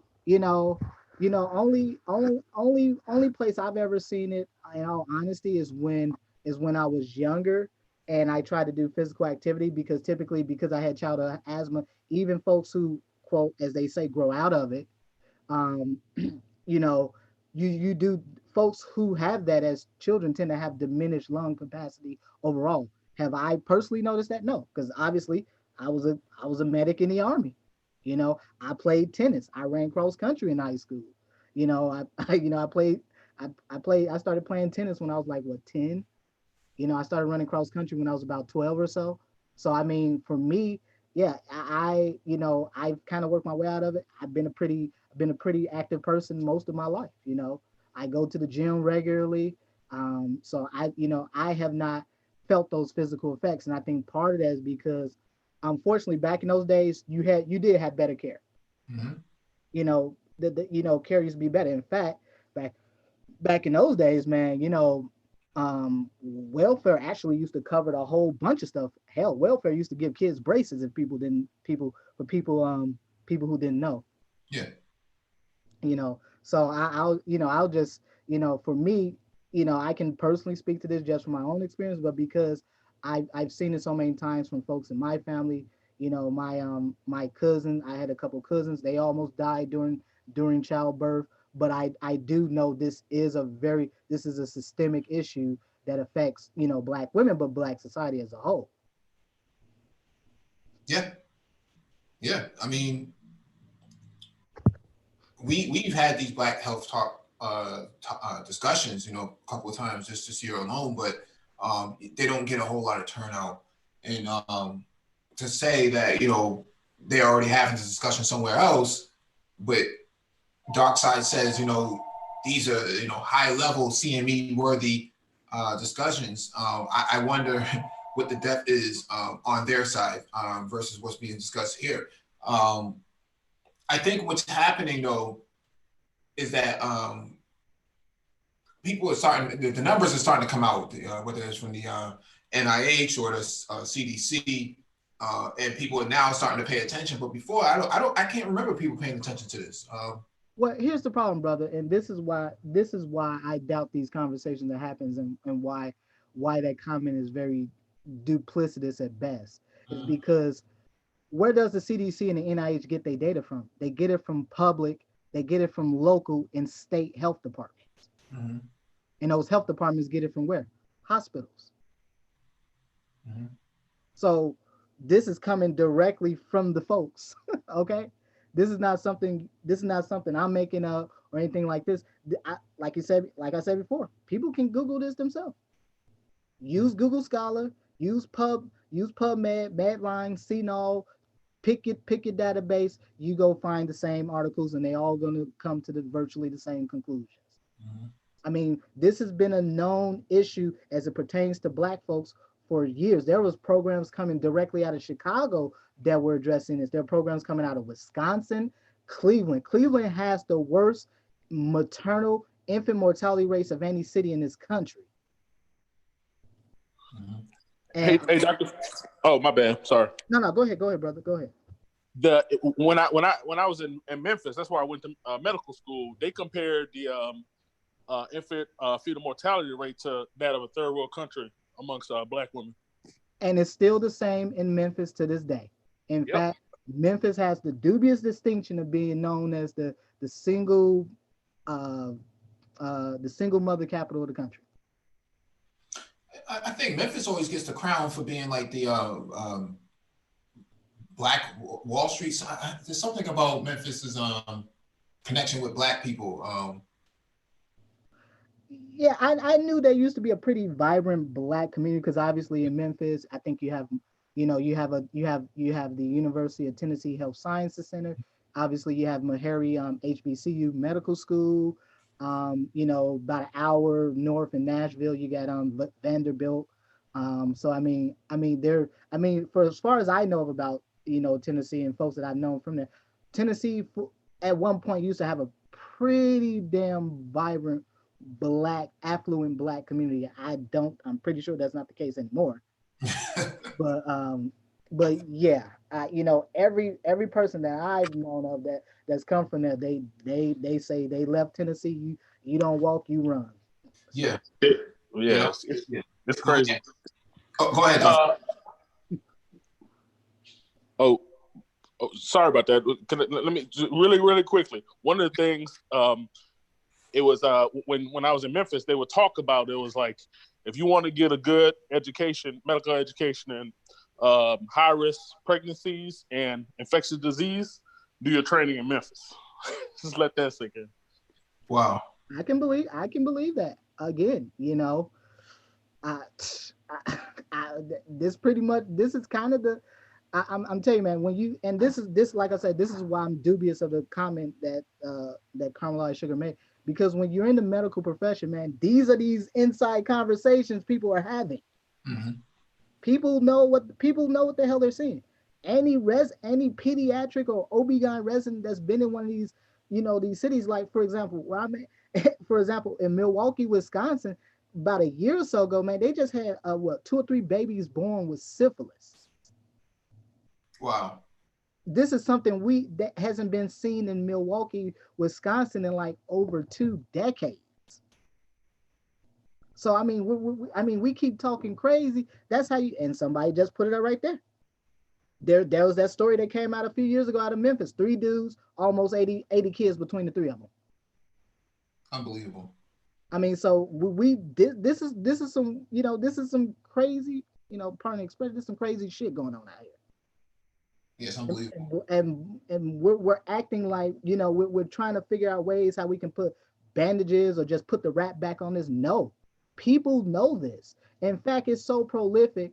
I'm just gonna let you in on some inside game right here, man. When Black women go in and do prenatal care, they automatically assume you're a single mother. They don't even bother to ask you, do you have a father? Wow. Now, switching gears for a second, what's your take on, like, I guess maternity buses or whatever you want to call these sort of vehicles that provide healthcare on wheels? I believe again, it's just like anything where you're providing sort of direct care, or even telemedicine. These are point of care services. Again, the major problems that Black people face in regards to the health system and the medical system is one of accessibility, and 2, just having more healthcare practitioners that look like us. I mean, this is a major problem. Black folks always complain about, oh, the white man this and this happened and these conversations are happening. Okay, if the conversations are happening, then I want to see the outcome. The outcome shouldn't be brothers like myself or Darkside 90 or you or Ty City or even Cocaine Kale sitting here talking about this. This should be a panel for about this panel should be about $2,000 large at minimum. Yeah. Because I know every single Black woman sitting in this damn chat right now know at least 2 or 3 other Black women this stuff that has happened to. Mm-hmm. So I'm not buying this idea. When we're talking about just having medical services, that is the model going forward, because that's what's happening right now in healthcare. CMS is saying we don't want to keep paying all this damn money anymore. We're already devoting 25% of GDP to healthcare. 25 cents of every dollar spent in this country is spent on healthcare, and that number is only getting larger. Mm-hmm. And again, when we're considering that the fact that healthcare healthcare costs as expensive as it is in this country, the outcomes are no better than if you went to many developing countries. In fact, they're worse. So again, so when you're factoring in having these point of care services like what did you call it? Mike? Healthcare on wheels. Yeah, healthcare. You having these point of care. This is one a very viable investment opportunity for Black folks, especially brothers. Mm-hmm. Certainly a very viable opportunity for folks who are especially in the primary care, who want to do primary care. Everybody knows every physician runs from primary care like it's the goddamn plague. Nobody don't want to spend 70 hours chasing down goddamn CMS to get reimbursed for for just a general visit. For what, a level 2, level 3 at best? Nobody want to do that. But however, because of the models of healthcare shifting away from hospital environments, inpatient hospital environments, to more community focused models. What is this one? Healthcare, healthcare wills, telemedicine. What's this one? I'm sorry. Okay. Oh, I'm sorry about that. Okay. Yeah, healthcare models, the rise of these various types of sort of new age healthcare, models are just going to be a natural effect of the fact that healthcare costs are rising. Mm-hmm. CMS, insurance companies don't want to continue to pay for these costs. Mm-hmm. I mean, we were just talking last week about it can take you months to see a damn specialist. Yeah. It could take you 6 months. I mean, it could take you 6 months just to see a damn psychiatrist. We know most people who have primary care issues also have psychiatric issues. Why do you think? That's why I keep talking about psychiatric stuff. Because if you're in primary care, 9 times out of 10, they also have some mental health issue. Mhm. It goes. You generally don't see one without the other. Mhm. So Hey, these models, these models are only reflecting the fact that one, there's going to be a lot of opportunity out here, and black folks sitting here talking about, oh well, we're going to have this, we're having this conversation. Damn, what you having these conversations? Mhm. How many of your damn children are you going to push into these damn professions? It would not be unreasonable for me to say that in our lifetime, brother, that you won't even, it'd be unheard of to see even physicians in primary care. It's mostly going to probably be nurse practitioners and PAs. Because at the current rate that is going, and you only got about less than what, you only got maybe about a quarter of all medical students going into primary care, most of them going into specialties. Mhm. I mean, again, you dealing with you especially when you're dealing with black folks. I mean, dealing with black folks can be real special. I just say that much. but hey, I think Dark Man wanted to say something. hey, Mike. Yes, sir. Yeah, going back to breastfeeding, man. I was just I sent you that video, man. Yes, sir. That was my son. He was 1 year old when that video was took. I don't know if you could share it or not, but I don't. Do you want me to share it because it has your son in it? So nah, yeah, you can share it. okay, okay. Yeah, and I mean, again, I think this is also, with with the healthcare and will, this is how you can get black women into prenatal services. This is how you can get them. You can bring actually healthcare providers to them to give them some of that point of care, to give them the point of care that they need. So I think this is very important. Yeah. Let me play this video real quick. Real short clip. What is this one? C, Z, that's right. What's this one? K, K, that's right. What's this? Q, Q, that's right. What's this? I, I, what's this one? A, A, what's this one? E, E, what's this one? E. H, that's right. Crazy. That's crazy. So Smart guys. that's him at one. That's him at 1 year old, right? So that's what I'm saying. Like, he was breastfed, and like you could tell the difference between him and my nephew, who was about the same age, bro. Like, it's not. It's, you know what I'm saying. He 3 years old right now. We doing simple addition. You know what I'm saying? Like, this is before kindergarten. Yeah, I mean, I've seen guys in the man. I've seen guys in the manosphere that he basically trumps them. I mean, I won't say anybody's names, but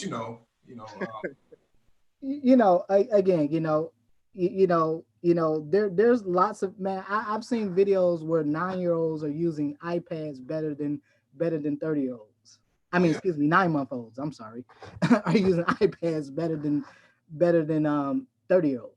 Oh yeah. Oh yeah.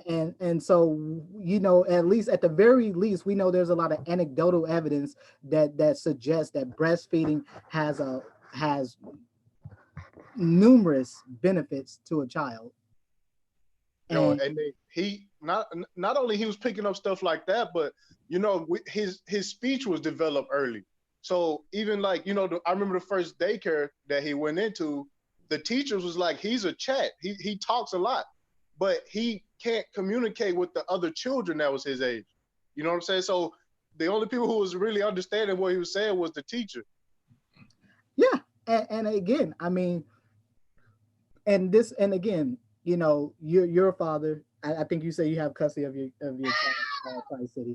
But I mean, this perfectly highlights, when we're talking about maternal health, infant health, infant mortality, excuse me, where this is truly the role of a father. A father can facilitate making sure that the environment that the child should be raised in is the proper one. Making sure that you have the ability. I'm not going to impose my own personal views, but I am a firm believer. If you're a woman, you shouldn't be having a baby to a dude you're not married to, but that's just me. You certainly should not be having a child with a man that could, at the very least, could not give you at least a year off in the event that you're pregnant. Dark Side 90, you had your hand up. You took it down. I'm not sure if you forgot what you were going to say. Yeah, I mean, I was just going. We kind of get off the topic, but I was going to say, kind of back to the point you brought up about the mobile, those kind of mobile units. Oh, healthcare. Yeah, they actually been around for a minute because even when, because my dad's a pediatrician and they used to do that when I was a kid. So the mobile health.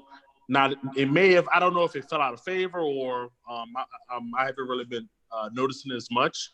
Well, when they started building urgent care centers, that became, Oh, gotcha. More go-to, but now it's starting to come back. Now you have fast laptops and tablets, and you can a nurse or a field physician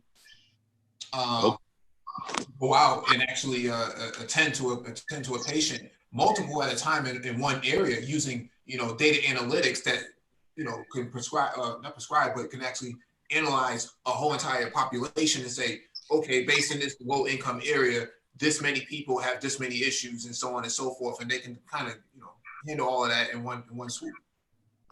Yeah, and no, that's a good point that both you and Side 90 bring up, Mike, because in the old days, that's how it was. Mm-hmm. Physicians did house calls, nurses did house calls, especially back in the old days, that's what public health departments did, that's what hospitals did. They sent out nurses to new mothers to check on, make sure that both the mother and the baby were okay. That's how it used to be. And now, because we're seeing sort of we're seeing models start to reflecting that maybe the things we did in the old days were the best way to deliver health to people who needed it. And specifically when we're talking about issues of maternal health and infant health, that was the best way of doing it. We brought people out to where they were at. We'll send out a nurse. Physicians did house calls for that's just how medicine used to be practiced. It was very personalized, very individual, very, very much within the community. Yeah, one of the from what I've seen with these healthcare on wheels is that they raise a lot of money. They get a lot of money, man, and contributed, crowdfunded for them. So, I think this is the perfect opportunity for a lot of Black people to actually get engaged. They can set up operations in multiple areas. I saw a lot of Catholic-based ones, but there's also other ones out there. But the vehicles, man, for all intents and purposes, they'd be free, depending on how you go about raising funds for it. It's just a matter of actually providing the human capital, right? The nurses and stuff like that, the LPNs and so on and so forth. I'm not sure what your thoughts on, RNs, CNAs, LPNs. Who can be engaged in this sort of? That's only stuff like that. Only an RN or above can do. Okay. LPNs, CNAs cannot do that because just the nature of the kind of work. So anything that involves an assessment, initial assessment, any formal education in terms of in the nursing world, and be as dictated by the state boards of nursing, you can only be performed by an RN. So basically, those with an RN or above can only do that.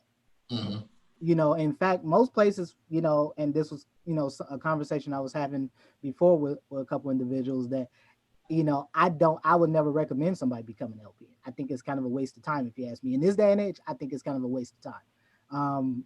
But also too, because the scope is extremely limited. You're still under direction of an RN. So if you mess up, it's still on that RN. Mm-hmm. That RN license is going to be in jeopardy. So, but again, we know there are a lot of Black women out here who are nurses, but again, a lot of them are not getting into these fields where they're not moving up, where they're becoming nurse practitioners or midwives, where they're able to have an impact on getting Black women the appropriate care they need during pregnancy and after pregnancy. And certainly, pre-pregnancy and during pregnancy are those critical periods for a woman. Again, like I said before, pregnancy is the ultimate stress test on a woman's body. There's very few, it doesn't take much to throw a woman out of whack during pregnancy. just even moderate levels of elevated stress is enough to cause some serious problems for a woman. So we talk about this, and again, not trying to throw shade at a lot of black women, but I am saying that because you have, within a hospital environment, brother, we're talking damn near 3/4 of all the healthcare, all the folks in the hospital are women. Right, 70%. Yeah. So when we're looking at those kinds of numbers, and certainly we know there are more black women out there that are nurses. Certainly there are marginally more black women out there that are physicians than black men. And so again, that's these are professions where you can have a direct impact on the health and the outcomes of both the woman and the child. But again, despite the fact that we do have this, and this is present, and although there needs to be a lot more, we're seeing the exact opposite. And I think that begs a lot of questions as to why. One of the things that I see is that just my observation is that there's a lot of medical assistants, walking around with their scrubs on, but I never see them really advance out of that position at all. I can't speak to that personally. I'll just say this much. Look, I'm a firm proponent. I don't care what you want to do, whether you want to be a nurse, you want to be a physician. I don't care. If you go be a nurse, just get to the highest levels. I mean, that's just my honest take on it. Mm-hmm. If you truly want to have a real impact on the real outcomes of women specifically and children, you do need to get educated to the highest levels. Mm-hmm. Again. And so that certainly begs the point, what is really happening here? We have black folks within the healthcare, but yet the outcomes are not changing. Yes, we already know, certainly as it pertains to black men, for example, we know a lot of studies, at least anecdotally, point to the fact that black men having black healthcare providers has a drastic effect on their overall health and their outcomes within the medical system. Mm-hmm. And the same is true of black women. So again, I mentioned this earlier. If we have a situation where, black folks are always saying this, but again, how can we truly say we're having a real impact if, you go into even these hospitals in, quote, the hood, you have babies being born and the first hands that touch them aren't even black. Mm-hmm. You tell me how the hell that makes sense. Because those people might work in the hood, but they go off to the suburbs and live. They go off to their little $400,000, $500,000 homes in the damn suburbs and live. Mm-hmm. But yet they work in these inner city hospitals, in these L&D departments, in these maternity wards, and yet, we're still not seeing the outcomes that need to be seen. In fact, they're getting worse. We know that you have a few major states in this country that have some of the worst outcomes: Louisiana, Wisconsin. And the sad part about Wisconsin, there's very few black people in Wisconsin. We're talking about a state that's like 91% white. Mm-hmm. You got Illinois, specifically Chicago. I talked about Ohio, specifically Cleveland. You got Texas. Obviously Dark Side 90, he mentioned Tennessee. I mean, anybody's familiar with Tennessee. We already know the kind of chicanery that been coming up out of Tennessee for decades now. Mm-hmm. DC. Mm-hmm. So, I mean, we know there are very specific areas, pockets within this country where you're seeing very disproportionate numbers of black women who are experiencing high levels of maternal morbidity and maternal mortality, as well as infant mortality. I mean, again, one of my classmates, she did a project. She was a fellow McNair scholar with me, but she did a project where she was working on something called the baby box thing, where they were giving like cribs and like these makeshift cribs to like all these new mothers in the inner city, because many of these mothers were sleeping in the same beds with new babies and the babies were dying. Mm-hmm. Mm-hmm.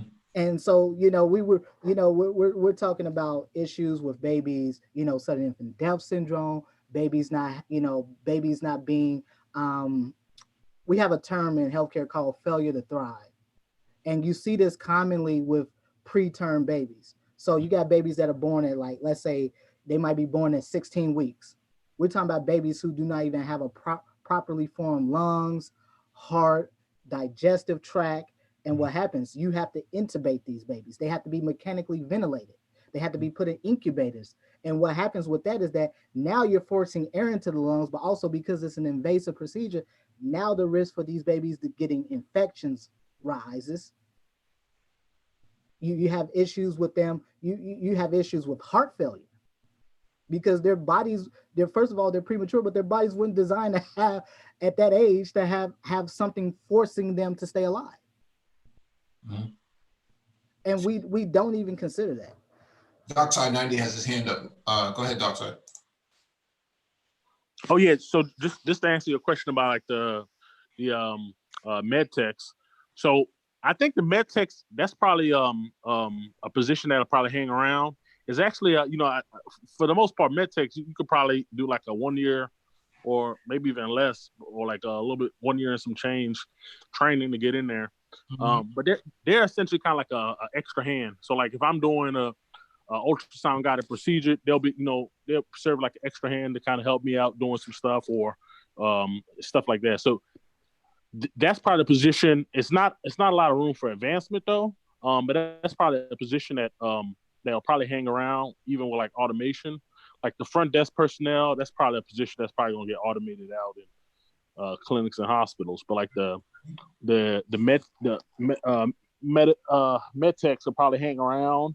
But I mean, that's a lower level position that there's not a lot of room for advancement. So, well, so what does a person do in that position, right? I mean, they say most people change their careers usually 5 to 7 years. Yeah. They'll have to go back to school, like say, because with them being in the hospital, they'll have access to. They might see stuff that they probably never thought about. Like for instance, like a lot of people. Even, when I was in high school and stuff like that, I didn't know anything about like stuff like rad techs. Rad techs, you could come out of high school, do like a 2-year program, and you come out making a decent amount of money, and you have room for advancement. So they may learn about that. They may learn about being like a phlebotomist, even though that's you don't really get a lot of money doing that. But they might just be exposed to a lot of different avenues in the medical field that they may not know about, that they can learn about and kind of decide to kind of go that route. Unless they just want to stay doing that, which, they'll probably always have a job, but probably not a lot of room for advancement.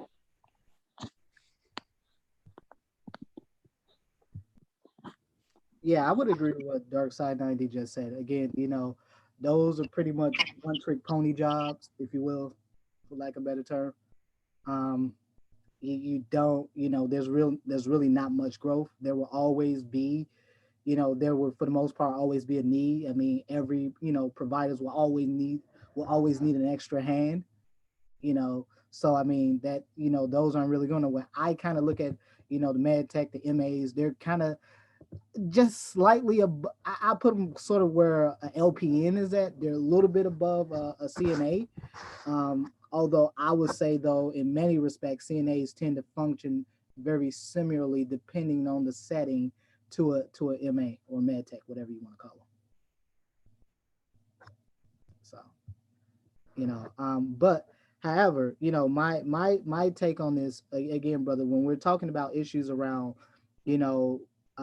maternal mortality and infant mortality, the things that we need to keep in mind is that it's not just any one specific issue. I will certainly tell you, I will be the first person to tell you, racism is certainly at the heart of a lot of what happens to Black women.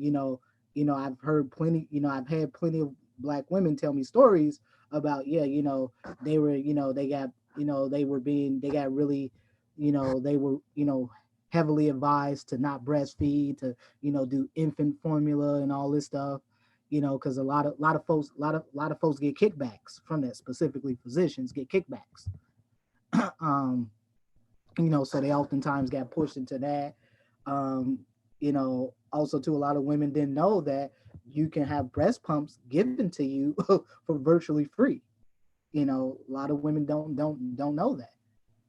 And and just again, and also too, considering accessibility and the fact that accessibility is also directly related to, oftentimes, more often than not, the lack of health insurance.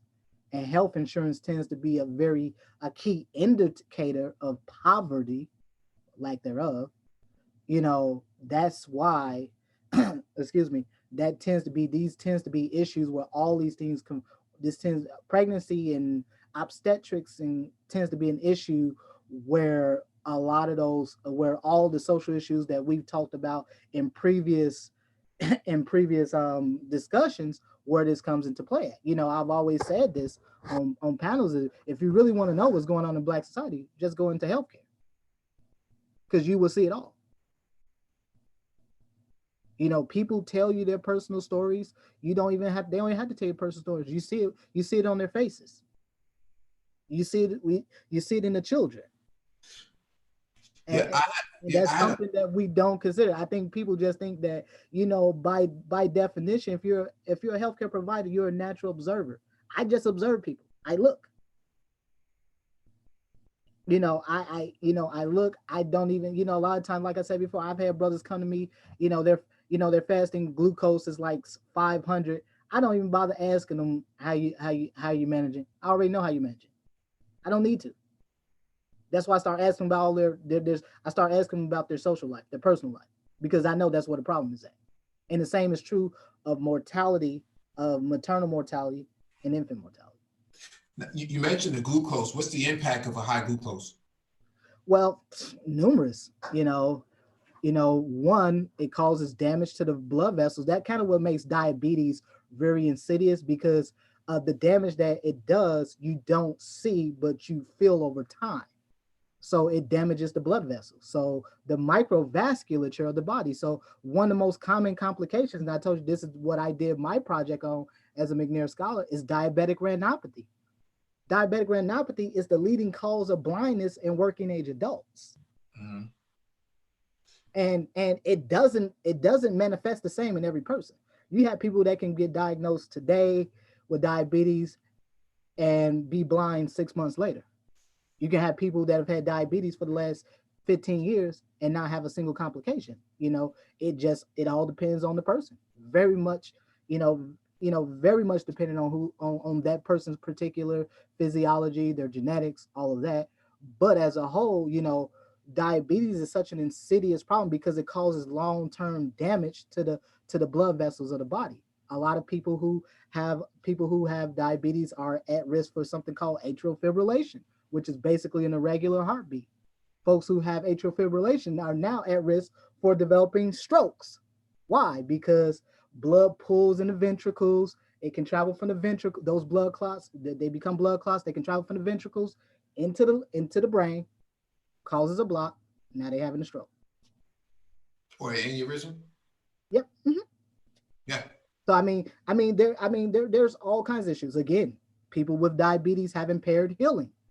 That's why you see so many diabetics. They get, what's the number one problem with diabetics? Recurrent infections. They're in and out of ICUs because they get infections. Many of them get MRSA, which is methicillin-resistant Staphylococcus aureus, or basically penicillin-resistant bacteria.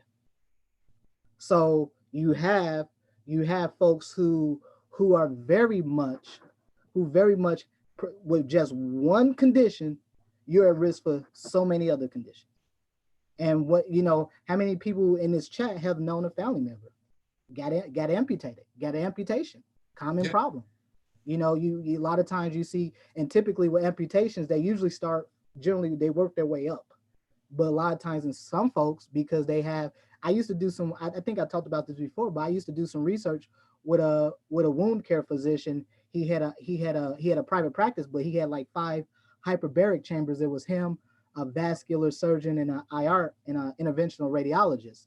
And he had like 5 hyperbaric chambers, and so you would get folks that come there all the time, because they either had venous ulcers, diabetic ulcers, and I got some, I ain't about to go there, but you see some real icky stuff in wound care. Yeah. And I'll say this much is that, You know, the treatments for him just to be in just for like 2 hours of hyperbaric treatment were like $200 a session. Well, explain what hyperbaric treatment does. Basically, what hyperbaric treatment does is basically you put the body, you submerge the body at very standard pressures and temperature, usually about 30 atmospheres. Okay. So basically what it does is that it forces oxygen into the cells. So usually cells can have an uptake of oxygen somewhere between 3,000 almost 5,000%, far more than what it normally does. And what that does is that it facilitates healing. Mm. The more oxygen you can get into the cells, generally the better off those cells are able to facilitate healing and normal cellular growth and division. Mm-hmm. And so that's what that is. But I say that to say, because again, you know, these are some common issues. And again, like I said, we're thinking about, you know, women, you know, if you're overweight, you're at risk for, if you're overweight during pregnancy, now you're at risk for gestational diabetes.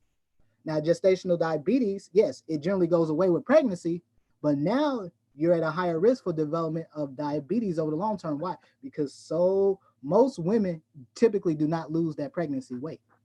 Mm-hmm.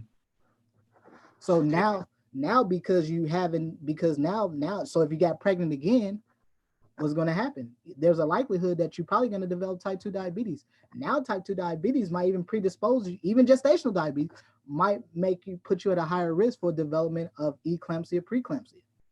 Again, eclampsia is a condition that the hallmark of it is extremely high blood pressure that ultimately leads to seizures and in uncontrolled cases, multi-system organ failure.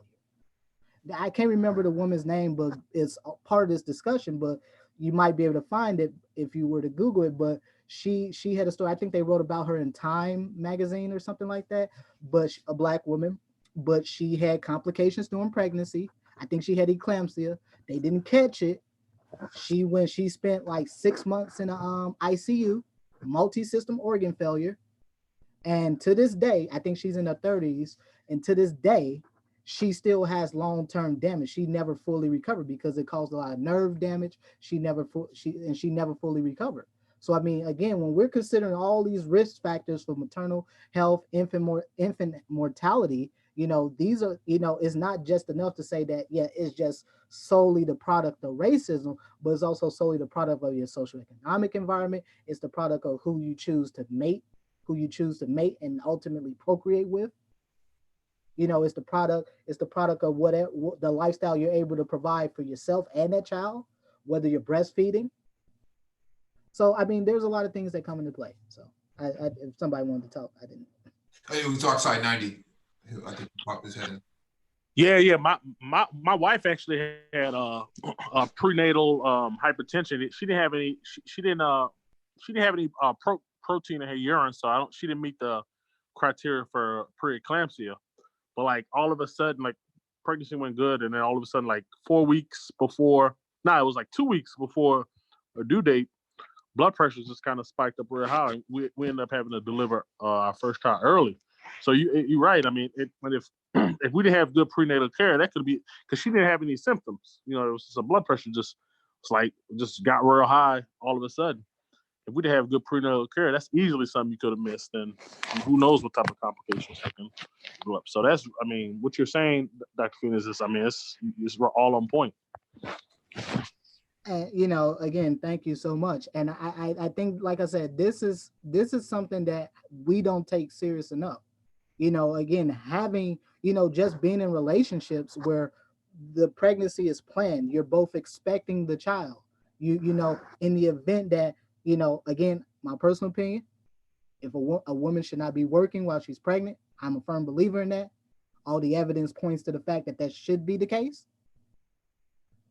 And so, again, you know, the choices that we make, just even in our personal lives, irrespective of, we know that we're going to deal with racism in the health system. That is a given. I mean, you can go on Google Scholar right now and search for racism in healthcare, and there go be articles from the Journal of the American Medical Association, also known as JAMA, the New England Medical Association, from the NIH, the CDC, all talking about folks believe Black folks don't experience pain differently. They have higher thresholds for pain. They react differently to pain medications. They're not human, blah, blah, blah, blah. We know it. And it very much affects the kind of healthcare you get or your interactions with healthcare providers.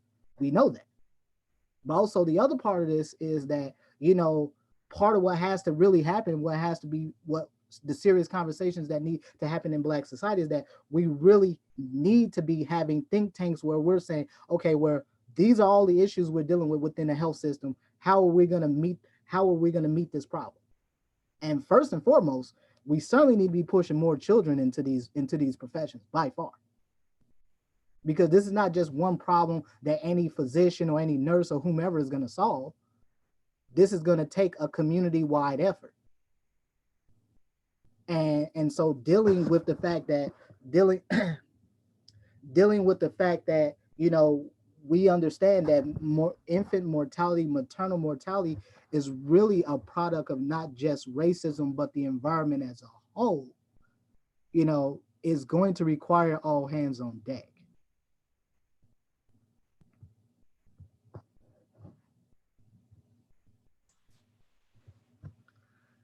Did I miss something? I stepped away for a second. No. I was just finishing up unless Dark Side Night. I don't know if Ty City's still on the panel if they want to. Ty City's gone. We do have Cocaine Kells. Yeah. I think she might want to add something. You there, Cocaine? Are you doing cocaine?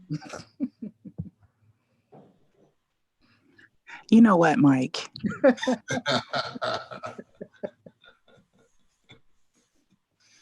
Oh. No, I am not. Okay. And no, I do not at the moment. Yeah, I got a question for Dr. Phoenix because, and maybe Dark Side 90 can chime in on this. I noticed in Ty City's son's cuticles, they were very, I guess they could be considered very healthy. Is that an indicator of breastfeeding or?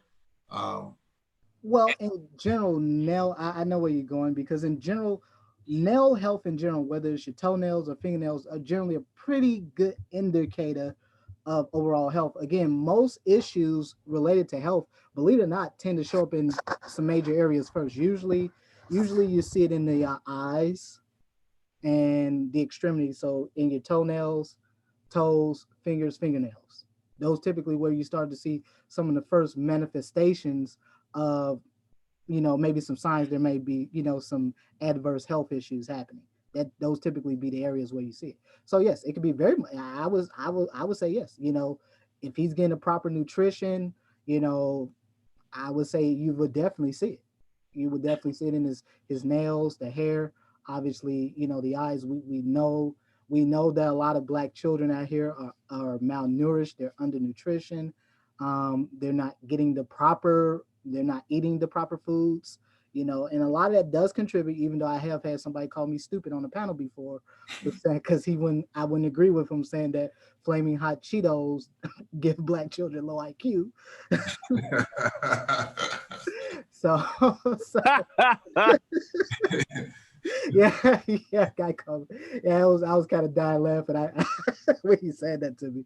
But we do know that in general, especially when we're talking about, just dealing with issues around, ADD, ADHD, stuff like that. We know that diets have a huge impact on the performance of a child, and just humans in general, but certainly is true of children.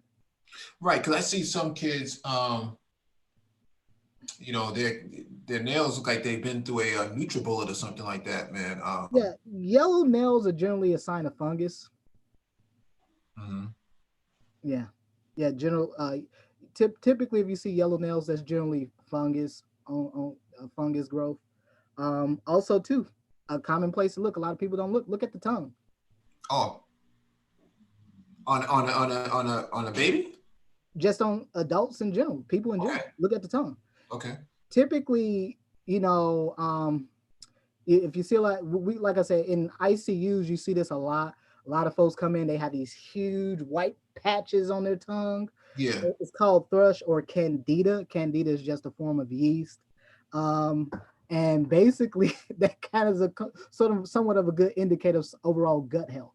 Typically when you have a yeast overgrowth, so for example, a lot of that can manifest on the tongue. So that's kind of an intake, somebody that's really on a really high sugar diet or something like that. You just typically see that in those kinds of folks, people who consume a lot of sugary foods, stuff like that. Yeah. I mean, let me see if I can find this real quick.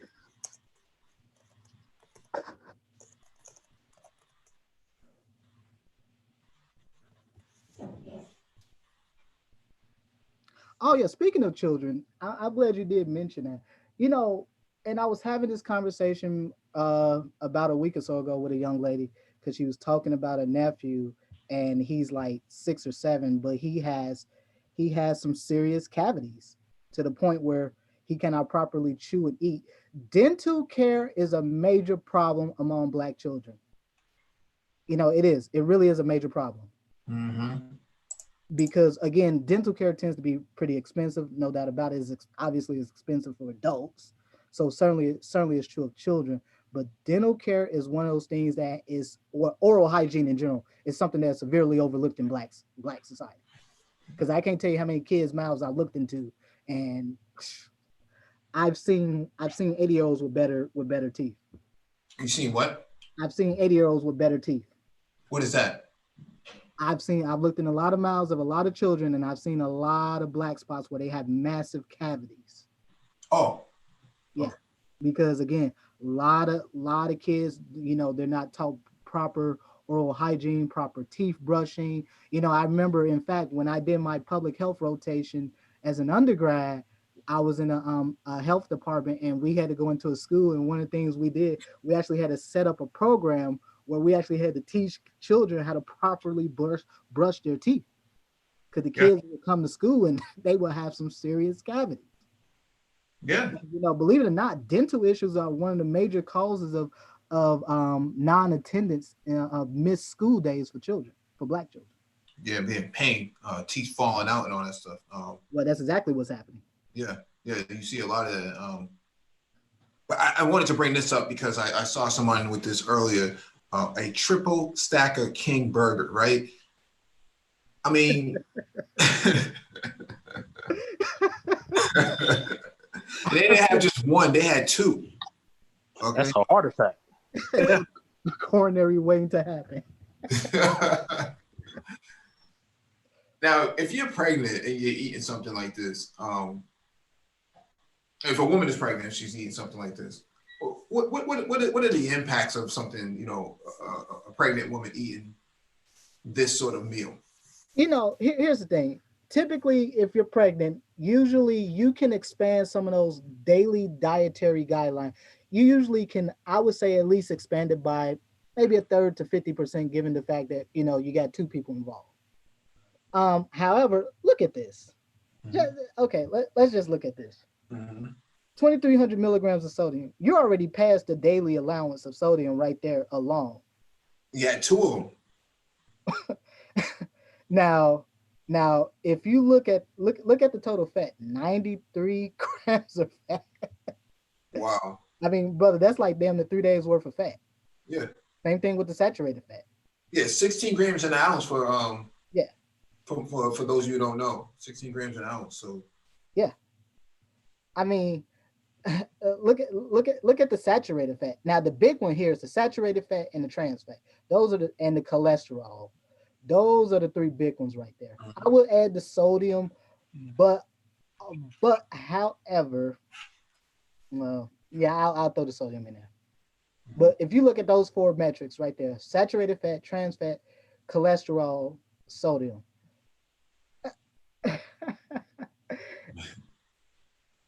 300. If you want to get a lipid panel, and they looked at your total cholesterol, they said, well, your cholesterol is about 240. You're in that category of high risk. Mm-hmm. The maximum amount of cholesterol you should be consuming today is around 300. Personally, I don't recommend that, but that's just me. Trans fat.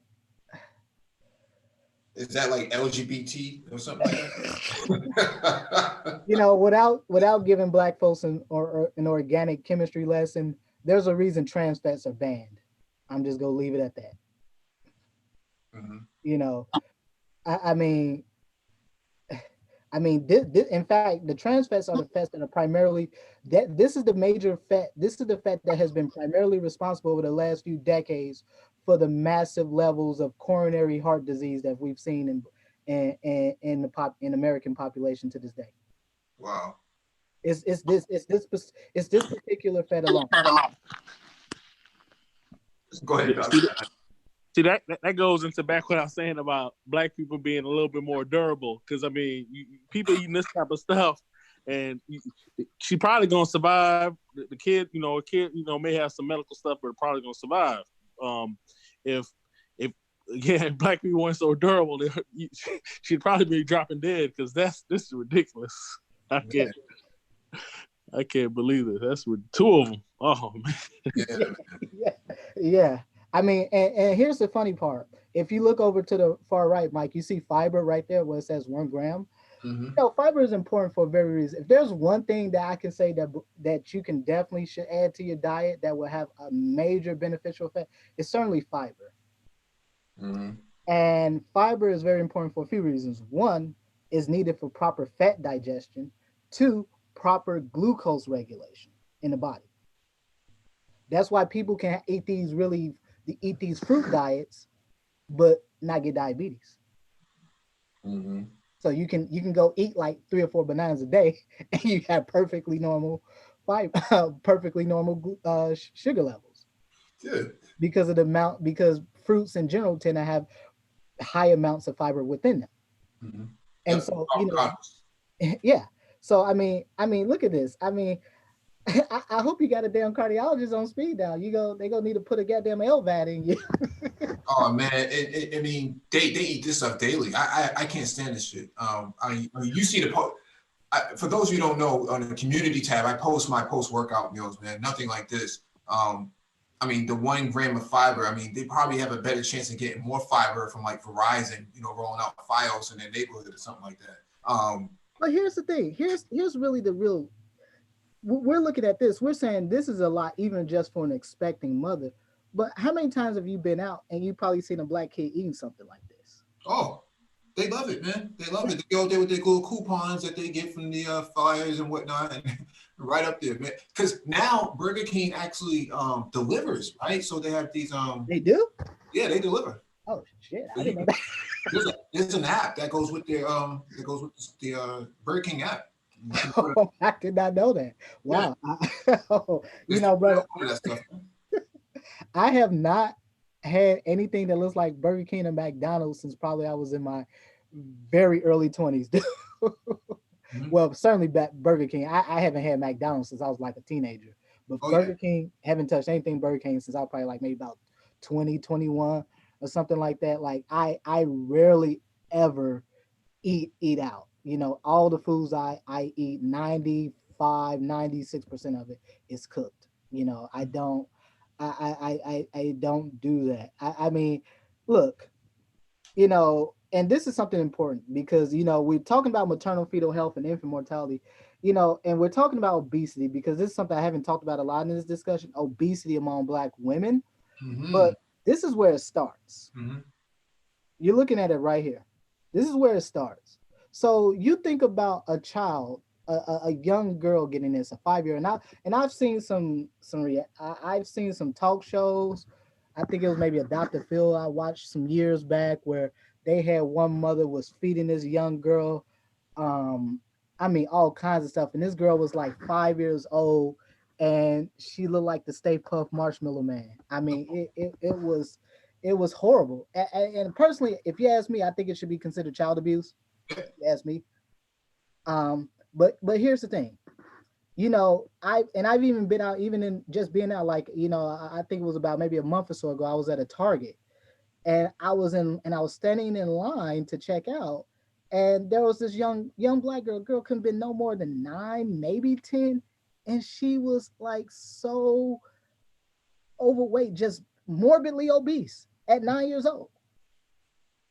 And the problem is, what a lot of folks don't understand is that when you have a young lady that is a young girl, she's that obese at that young of an age, she's very likely to have an early onset menses, meaning she starts her period probably before, most likely before she's 13 years of age. So Mhm. she's going to start a period around 8 or 9, and I've certainly seen this. And what happens in those cases for young girls, that's the earlier you start your period beyond that normal range, you actually raise your risk for development of breast cancer later in life. Crazy.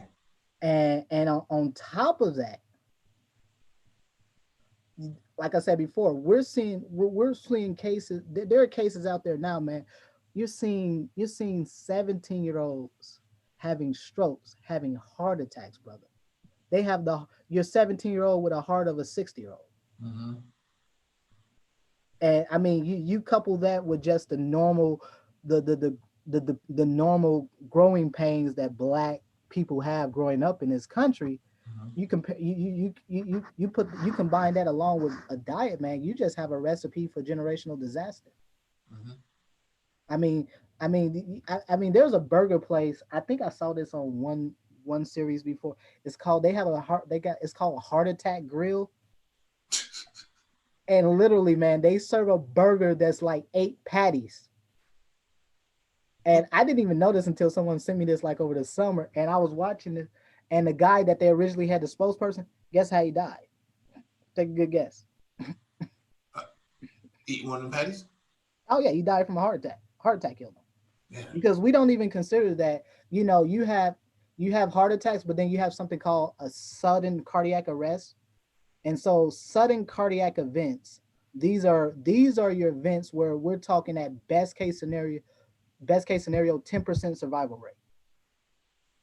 So Mhm. we're talking about folks who just literally drop dead from a heart attack. That's how quick it happens. Yeah. Cocaine Kels has her hand up. At least she did have a hand up. Maybe she went to Burger King. I did not know Burger King delivered. This is crazy, man. Oh yeah, man. This is real life now. They're all about that life. I saw that they were testing drone delivery. So Really? yeah, you need that triple stack burger, man. Some people need it right now. Yeah, I actually, it's interesting you say that because what was it? Ajisa just put up something that I totally just remember now. I believe it was Eric Garner's daughter. She died a few years ago from a heart attack, and she was under 30. Yep. And I think she was also a mother, left behind 2 children, I believe. Mm-hmm. So again, we're seeing this, we're seeing these compounding effects of the socioeconomic environment, obviously racism, because we already know that racism is a major component of one of the major daily stressors of our lives. I mean, there's no doubt about that. Mm-hmm. And in fact, I think was it a few days ago, I was on a panel with Ramo Emil, if I'm pronouncing the brother's name right. I don't want to butcher his name. Ramil? Yeah, Ramil, yes. I was on his panel a few days ago, and I was talking about a personal story of a childhood friend I have. And he had because somebody just posted up, a friend had a heart attack at 30. I had a childhood friend. This brother had a stroke at 30 years old. And I didn't even notice until maybe about a few years ago when I came back to Chicago for about a week or so, was visiting them.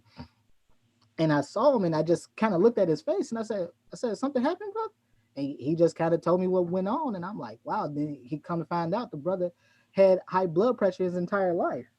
And I'm saying the same is certainly true of Black women too, is that we're you're dealing, and oftentimes you don't see these issues until they're pregnant. And as Darkside 90 was saying with his wife, a lot of these issues, they just happen. There's no signs, there's no warning signs. They just happen.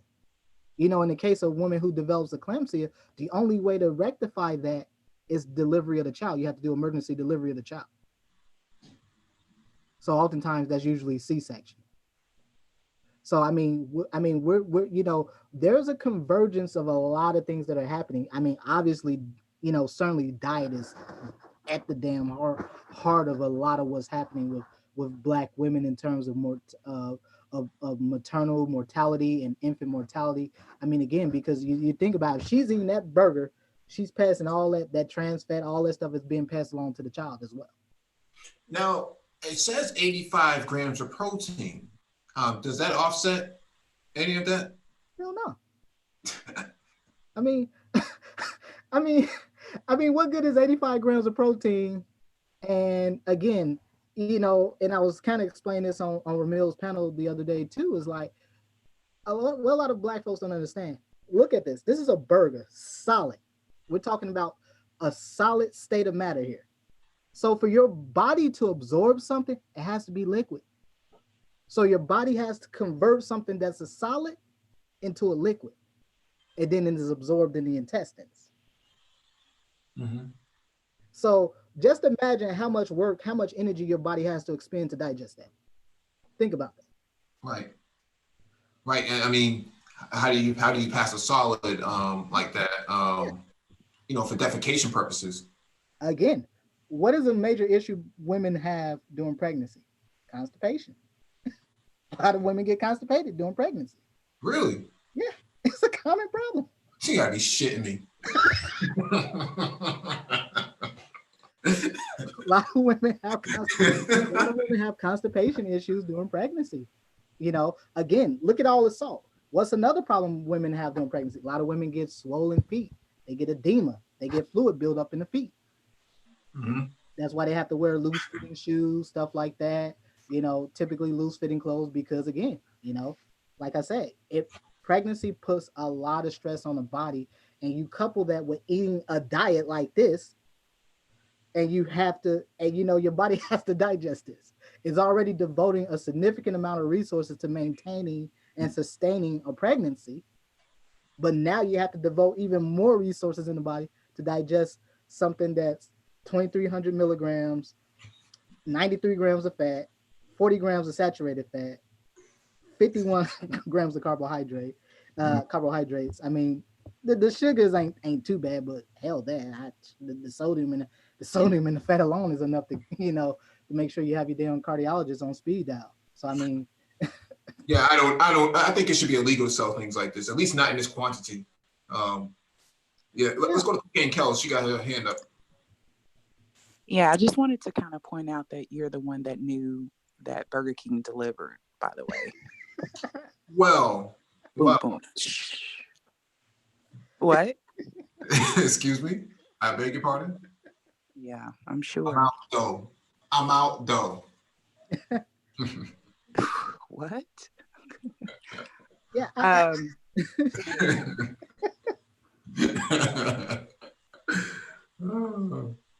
Go ahead, Cocaine. This is a serious topic, Mike.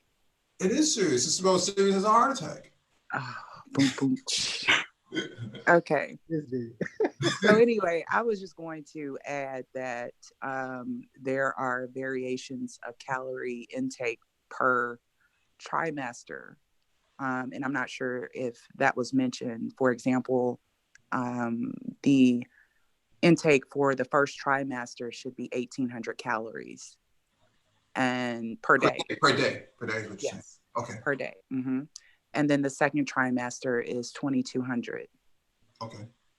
So, you know, I know that people say eating for two, but it technically it is, but the calorie intake is not what it seems. Mm-hmm. Like you don't have to double it up is my point. Yeah.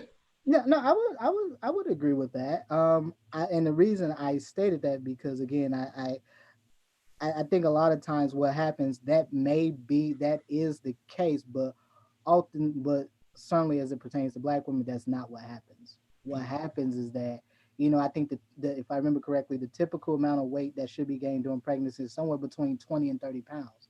Most women gain way more than that. Right. I did. I gained more than that, but I lost it. So yeah, and again, you know, and that tends to be a major issue for women, especially Black women, is losing the weight postpartum. And so, you know, again, you know, it's this I don't even know what to make of this burger here. I don't even know what to make of. In fact, I didn't even know Burger King delivered until Mike brought that up. But you know, Yeah, because he eats it on the low. I don't eat that shit. I and, can't smell it. I can't stand the smell of it. And again, that and that was and that's something that that we're not concerned, because again, because it might be 1,800 calories, but how many women during pregnancy honestly binge eat? They do a lot of binge eating. They get a lot of snacks. You might get those late night snacks or whatever the case may be. But again, so they're certainly going far beyond whatever the recommended caloric intake is for that trimester. Oh yes, like I said, I gained I gained a ton of weight. So, with breast. Here we go. What'd you say, Mike? Were you thick? So, yeah, I gained a lot of weight, but I think that, if I were to do it again, definitely I would follow the guidelines of 1,800 and make sure that I'm not gaining that I only gain 20 to 30 pounds. Mm-hmm. Because yes, I was binge eating a lot. So when you say 1,800, is that the average or is that the minimum? I think that's generally the recommended amount. So I'm assuming it is that. I personally did not specifically know that number, because my assumption is that ain't nobody hitting that. You can't even find people that aren't pregnant hitting 1,800 calories a day. I mean, unless you have a very strict diet and you're an athlete or whatever. But most folks are probably hitting somewhere in the neighborhood of 2,000 to 2,500 a day. Well, I think that maybe not with your first child, but I think, just if my memory serves correctly, the women that I did work with when I was in corporate America, they really were watching what they ate when they were pregnant on their second child. Mm-hmm. Because it's kind of hard to lose the weight. I mean, if you're breastfeeding, the weight kind of, falls off. Because you're breastfeeding, I was losing anywhere between 4 to 5 pounds a week. So, it really helped me get back into the pre-pregnancy weight. Mm-hmm. So looking at the nutrition summary on this, it says that 540 calories, 28 grams of total fat, 46 grams of total carbs. Trans fat is only 1 gram. Is that optimal, Dr. Phoenix? I mean, the calorie intake, the calorie intake ain't bad. The fat is really high. I think that is a lot of fat for just one meal, for just one burger. That is a lot of fat. I'm not so concerned with the actual calories itself. It's really more or less the fat intake. I don't see what. Saturated fat is 10 grams. Yeah. That's the trans fat is still problematic. Folks need to be removing trans fats, period, from their diet. But if you go back up to the ingredients, there is something I did want to highlight. Yeah, sodium is 940 milligrams. I mean, that's that's a lot for one. Just for a burger, that's probably, I think they still put those Big Macs in those little boxes or whatever they do. Oh yeah, you open it, it just falls all over the place. So you gotta. Yeah, and so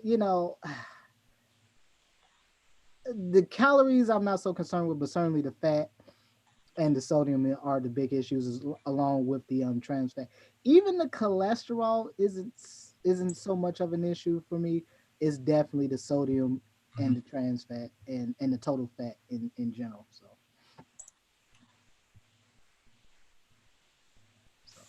Okay. Yeah.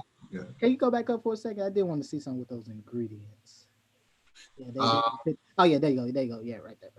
Yeah, if you go back down to where it had the cheese at, right there on the on the ingredients on the Big Mac. This is a double quarter pounder. Okay. Maybe the screen might have refreshed. Oh no, well, it's no problem. No, I just wanted to highlight. The only thing I was gonna highlight was that, simply put, is that a lot of people don't consider. You think a lot of those calories are actually coming from the patty itself. No, it's coming from the sauce and the cheese. Mm-hmm. That's something a lot of people don't consider. You look at a lot of those sauces that they put, and the sugars. A lot of those sauces have high fructose corn syrup. You know, an extraordinary amount of sugar in it. And so again, just keeping in the overall context of this discussion, these are part of the daily diets of many Black women. Again, I think a lot, I've certainly heard a number of brothers have talked about, nowadays, they've been on dates where women are eating more than they do. Oh yeah. Oh yeah. And so flying off the table. Crazy.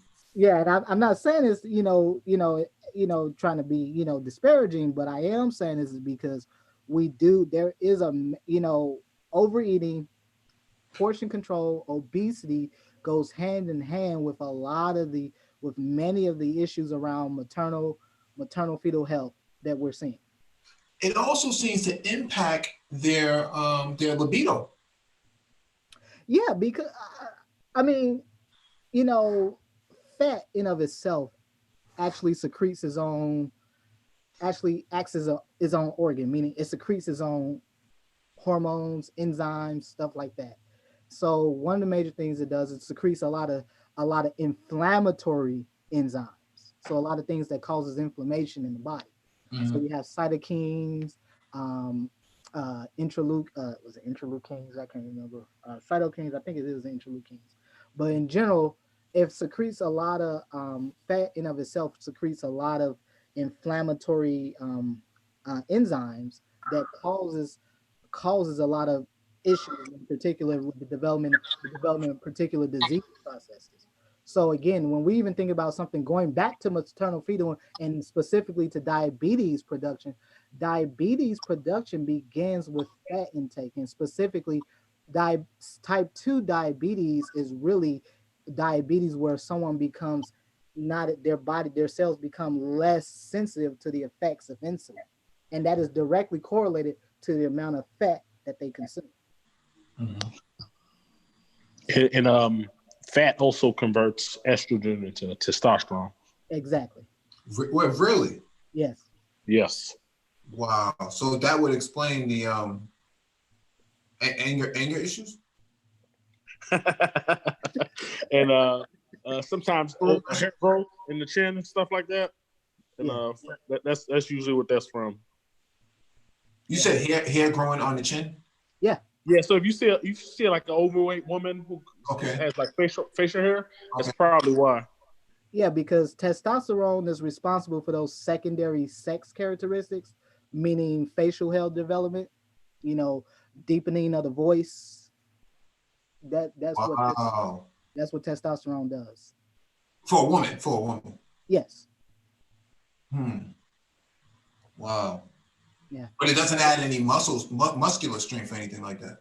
Well, no, because again, you're consuming massive amounts of fat. So you don't, you don't have obviously you got too much fat. You don't have enough muscle to burn it off, obviously. Mm-hmm. So, I mean, no, but Darkside 90 brings up something a very, very good point.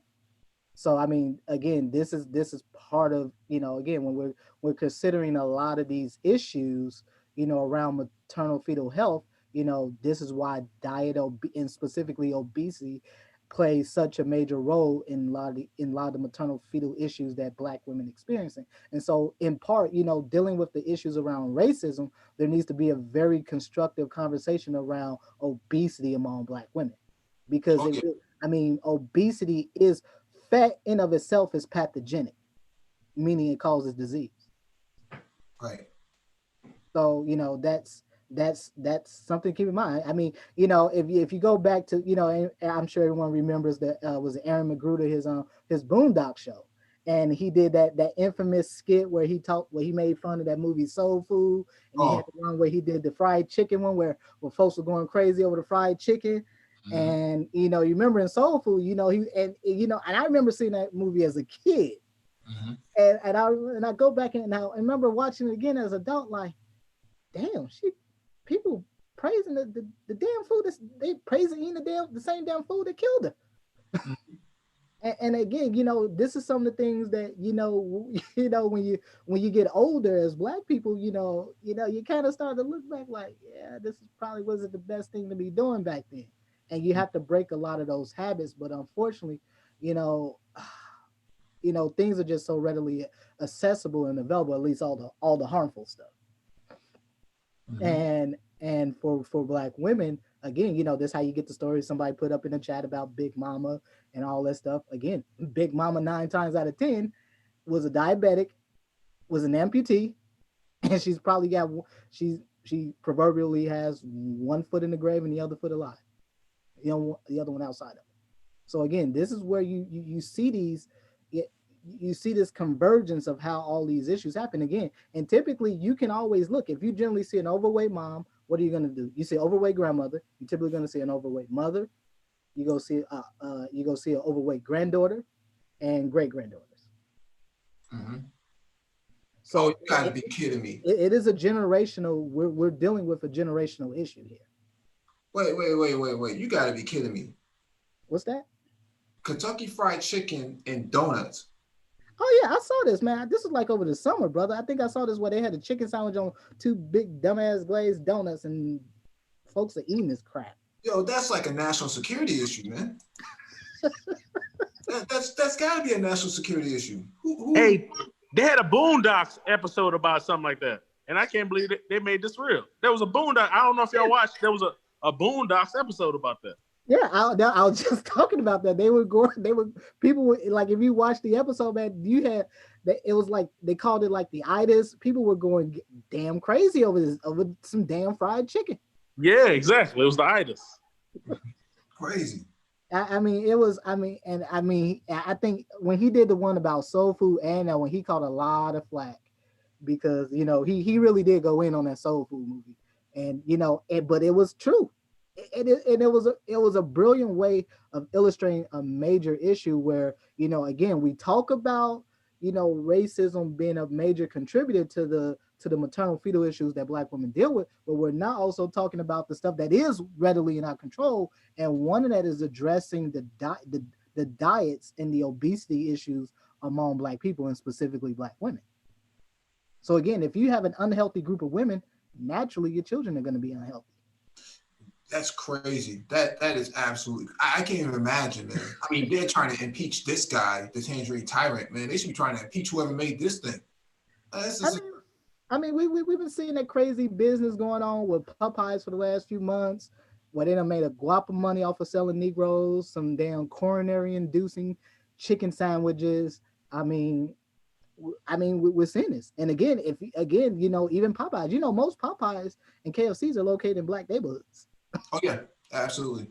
It's like one every 15 minutes away from you. Yeah. So we know that again, women are eating this while they're pregnant.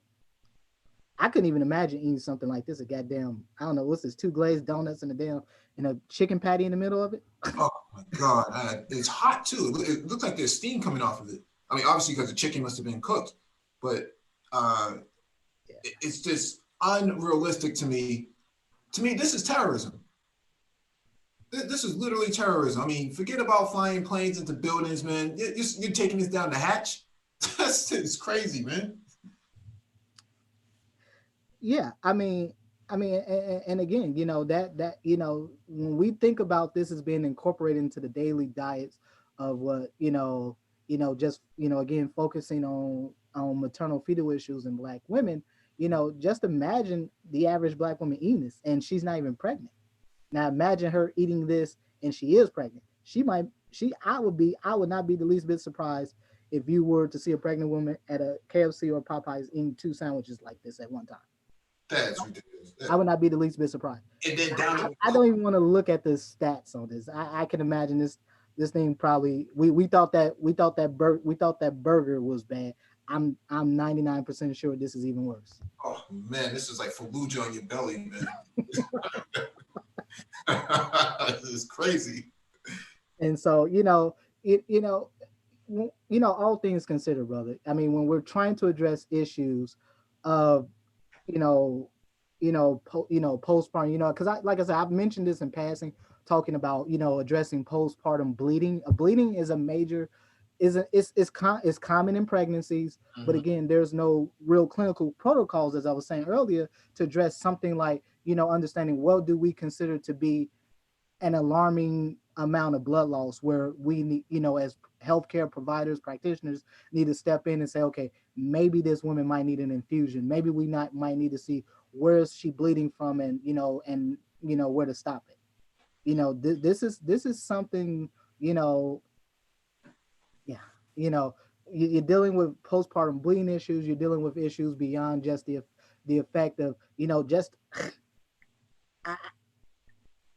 I cannot stress the importance of, how important diet. And I think what cocaine story is a good illustration of what happens where, when you eat properly, you're able to pass that on into a child. And certainly we saw the video that our brother Ty City had with his son. I mean, that's amazing. So again, you can see in real time, there are real benefits to, the breastfeeding and stuff like that. And also there, for women, even if you cannot, naturally breastfeed, you should at the very least have a breast pump where you can be able to, have breast milk, save it, give it to the child that way. And in the case of cocaine, if she had that much left over, I'm telling you, there's a lot of bodybuilders out there that would have loved to have drank some breast milk. They would. That with some whey protein, man. Yes, that is right. Some mass gainer. That is two donuts. Yes, that is. Yeah, it's crazy. Like I said, that is crazy. I thought these guys were joking in the chat. I didn't even know this was real, man. They said served hot. Like that makes a difference. Yeah, yeah. I've seen this before. I think it was I want to say it was during the summer. I think I initially saw this, and I didn't think nothing of it because I'm like, who would be silly enough to eat this? Yeah. And but apparently this wasn't the first time they did something like this. They had one that was like waffles and syrup or something like that. And so, I mean, it's yeah. If it was gluten-free donuts, maybe that might make a difference. I don't know. I don't even think, gluten-free, I'm not completely sold on it, not completely sold on it. Because again, I mean, gluten-free doesn't mean that we're just removing all those wheat products that are, that can be irritants on the intestinal tract and stuff like that. For folks who might have Crohn's disease and stuff like that. Yeah, that's good for them. But again, even something like this, dude, there's enough sugar here to give you diabetes just from looking at it. Oh man, I think one donut has got to have at least 32 grams of sugar in it. I'm telling you it's more than that. Go look at a 12-ounce can of soda, brother. Okay. And I guarantee you won't find one that has less than 70% of the maximum amount of sugar you should intake in a day in one can. I promise you won't. Man. And I can tell you right now, I am sure that one of those donuts is approaching that. Just one. Unbelievable. Allah Akbar, man. Allah Akbar. So. And so, again, I don't know how long you want to keep going on with this because I can go on forever about this. But I do want to say this, for women, the most important thing that women can do to start to really address issues of maternal fetal health is that you really truly need to have an advocate, and that first advocate you're going to have is not going to be those physicians or the nurses. That first advocate will be is that partner that you having that baby with. That's your advocate. Because when you can't speak, that person should speak for you. Mm-hmm. And I talked earlier about the story of Chad and Kira Johnson. I really urge people to go check that story out because, his wife's been dead a couple years now, but this this brother's really been, getting the story out, talking about maternal fetal health, talking about how, physicians and nurses weren't acting on this when they should have been. And this all, correlates to, some of the general experiences that Black people have within the medical system. And it doesn't matter whether it's maternal fetal health, is also just everyday experiences. If you're primary care, if you just need a primary care appointment, we've talked about this before. ERs are being used as staging facilities for folks who really have primary care needs and not emergent acute needs, but as a whole, having, proper family planning, and also having a child with a man that can provide you the ability to take off a year Mhm. is key. It's key to the health. I mean, again, work is stressful, life is stressful. Certainly that's more so the case being Black, but anything that you can do to mitigate that, and one ways that women can do to mitigate that, and to be really frank about it, is that there needs to be better issues around who you're choosing to procreate with, having kids with, because in many instances, as we're seeing, and like I said, if you just do just a general search on YouTube and you start watching these videos, there's going to be a common theme: poor, low income, single mothers. Yep. So what that really is saying is that, yeah, not choosing the right person for many women can be a life or death situation. And in your opinion, this might be my last question. In your opinion or observation, could a man's genetic issues be transferred to that child through birth of that woman? I mean, yeah, one of the common ways we see that is obviously if sickle cell. I mean, Okay. that's one of the common things. I think most states in this country, for example, with sickle cell, and this is true both men and women, but since we're talking about men, we'll just use something that is somewhat common among Black folks: sickle cell disease. Many states in this country have mandatory testing at birth for Black children for sickle cell disease. So, like I know here in Wisconsin, there's mandatory testing for sickle cell disease for all Black children born in the state. I think that's pretty true of pretty much most, if not all, states in this country where there's mandatory testing for Black children, because again, there's a number of things you can pass on, through genetics. I mean, genetics, there are a lot of things now because genetics is becoming one of these major areas of study that's redefining how healthcare is delivered, but also redefining what we previously thought we knew about disease and treatment of disease and treatment modalities, which is why, again, another vital area Black folks need to be in is genetics. That is the science going forward in the 21st century, genetics. We know that the Human Genome Project ended in the early 2000s, and since the end of that, that's when you've seen the explosion of genetics as this massive industry. And now with the development of CRISPR technology, we're doing a whole genome and exome sequencing in physicians' offices. Now you're having nursing schools. Now they're having to revamp their entire models of education now to reflect the fact that genetics, and specifically genomics, is going to be a major component of how we determine healthcare's delivery, and more importantly, how healthcare gets individualized across every patient. And so again, these are areas where there are major opportunities for Black folks, and even going back to the maternal fetal stuff, because someone actually did mention it. Someone talked about epigenetics. Epigenetics, in just a short definition, is really the role that the environment plays in influencing gene expression over a period of time. That's a basic definition of epigenetics. So what that means is that we know, it's kind of like, what's a good analogy? It's kind of like a compass. If you put a magnet next to a compass, you can gradually throw a ship off course. And so it's the same thing with epigenetics. If we know that you're in an environment where you're exposed to factors like, things that can, you have things called teratogens. These are things that can cross the placenta and that can cause birth defects in children. They can cause genetic defects, birth defects in children. In infants. And so we know that, there's a number of things related to the environment that can cause birth defects in children. Again, you're thinking about stuff like lead poisoning. Lead poisoning is a major problem among Black children, especially in your urban environments. Mm-hmm. You go to your average urban environment, you're seeing somewhere about a third. I would estimate damn near 50% of all Black children have some form of lead poisoning. Right. And so when you consider that, when you're considering that, for example, that genetics and what men can pass on, but also too what women pass on. Remember, you get half of your DNA from the maternal side, the other half from the paternal side.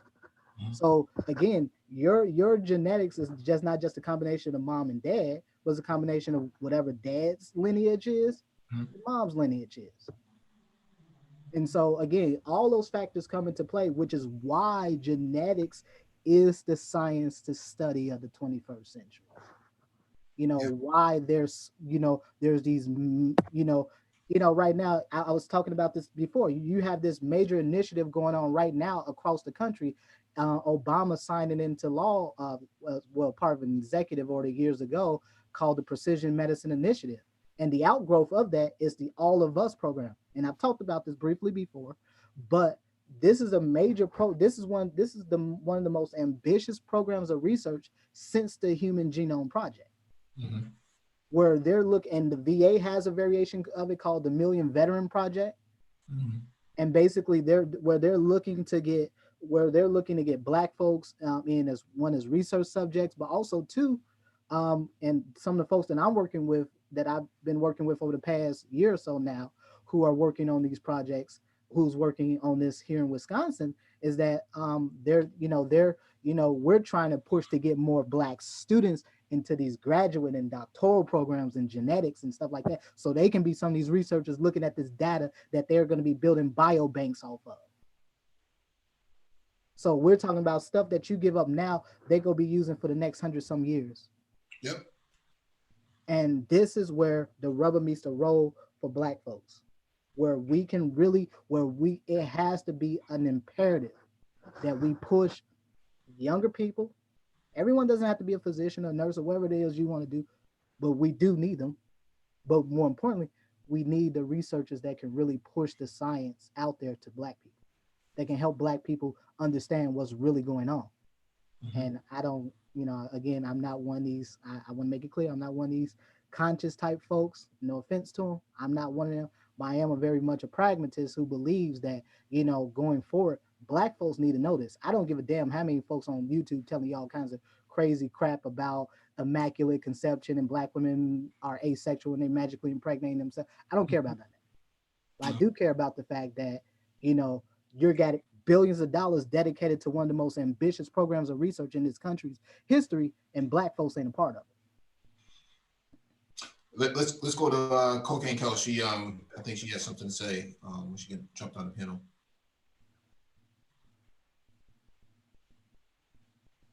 Okay, she stepped away. Dark Side 9, do you have anything you want to add before we close out?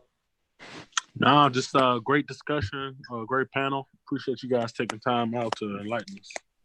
All right. Well, it's always a pleasure, brother. Thank you for coming through and blessing us. Yes, absolutely. Absolutely. And thank you to Cocaine Kells as well for filling in on the women's side, since all the other women were too preoccupied with some other things to actually be on this panel. So no, a special thank you to Cocaine, because I know is that talking about maternal fetal issues and talking about issues you had during pregnancy is not something that's typically very easy for Black women to talk about. So I do really appreciate her coming on and sharing her experience with us. Again, these are conversations that need to be facilitated in very open discussions like this, because for us, this is where the rubber truly meets the road. When we're thinking about as much talk as we do about by 2050 Black folks gonna be broke, yada yada yada, we know what's out there, but at the same time, there's no discussions about what would Black people look like 100 years out. All right. If we're truly in this conversation at all. And you know, and this is where, you know, addressing some of these issues, you know, it may not seem like this is a big issue comparatively speaking to the rest of the nation, but this is a major issue considering the fact that we're only roughly about 12-13% of the total population. Mhm. So disproportionately we're overrepresented. And so, you know, one of the things that, you know, that I do encourage, you know, especially a lot of women, you know, for any women in the chat, you know, you have female family members, you know, really push them into these areas, into obstetrics, you know, into medicine, nursing, midwifery, excuse me. You know, these are areas where Black women are going to have to lead the charge. No man can lead the charge on providing better prenatal care. It has to be a Black woman. It has to. Well, I just wanted to say thank you for allowing me to talk about my pregnancy. I am a very private person, so I was reluctant on speaking, but I decided that it might help someone else. So I kind of put my pride aside and decided to go ahead and talk about it. But thank you so much for allowing me to do so.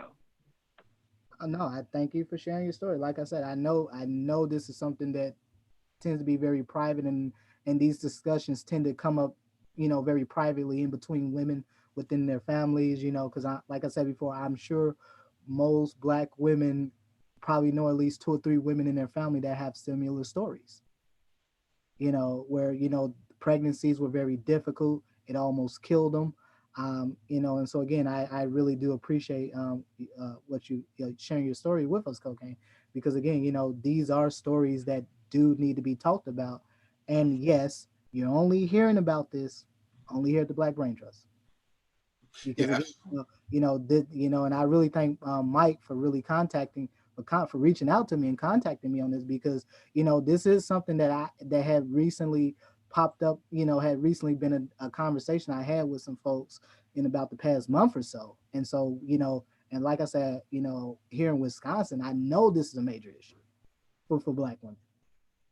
You know, I mean, this, you know, just beginning to address the simple fact that, you know, it has to be more than just this nuanced conversation about racism, but it has to be a conversation that also encompasses, you know, we know what the problems is. What are we going to really do to address dealing with the fact that this has to be an initiative that Black women have to lead on this. You know, Black women are only going to be a Black woman's best advocate. You know, we need Black women to truly lead and be responsible for and taking the reins and understanding that, you know, you all are going to bear a lot of the brunt of what happens with the next generation of Black children. All right.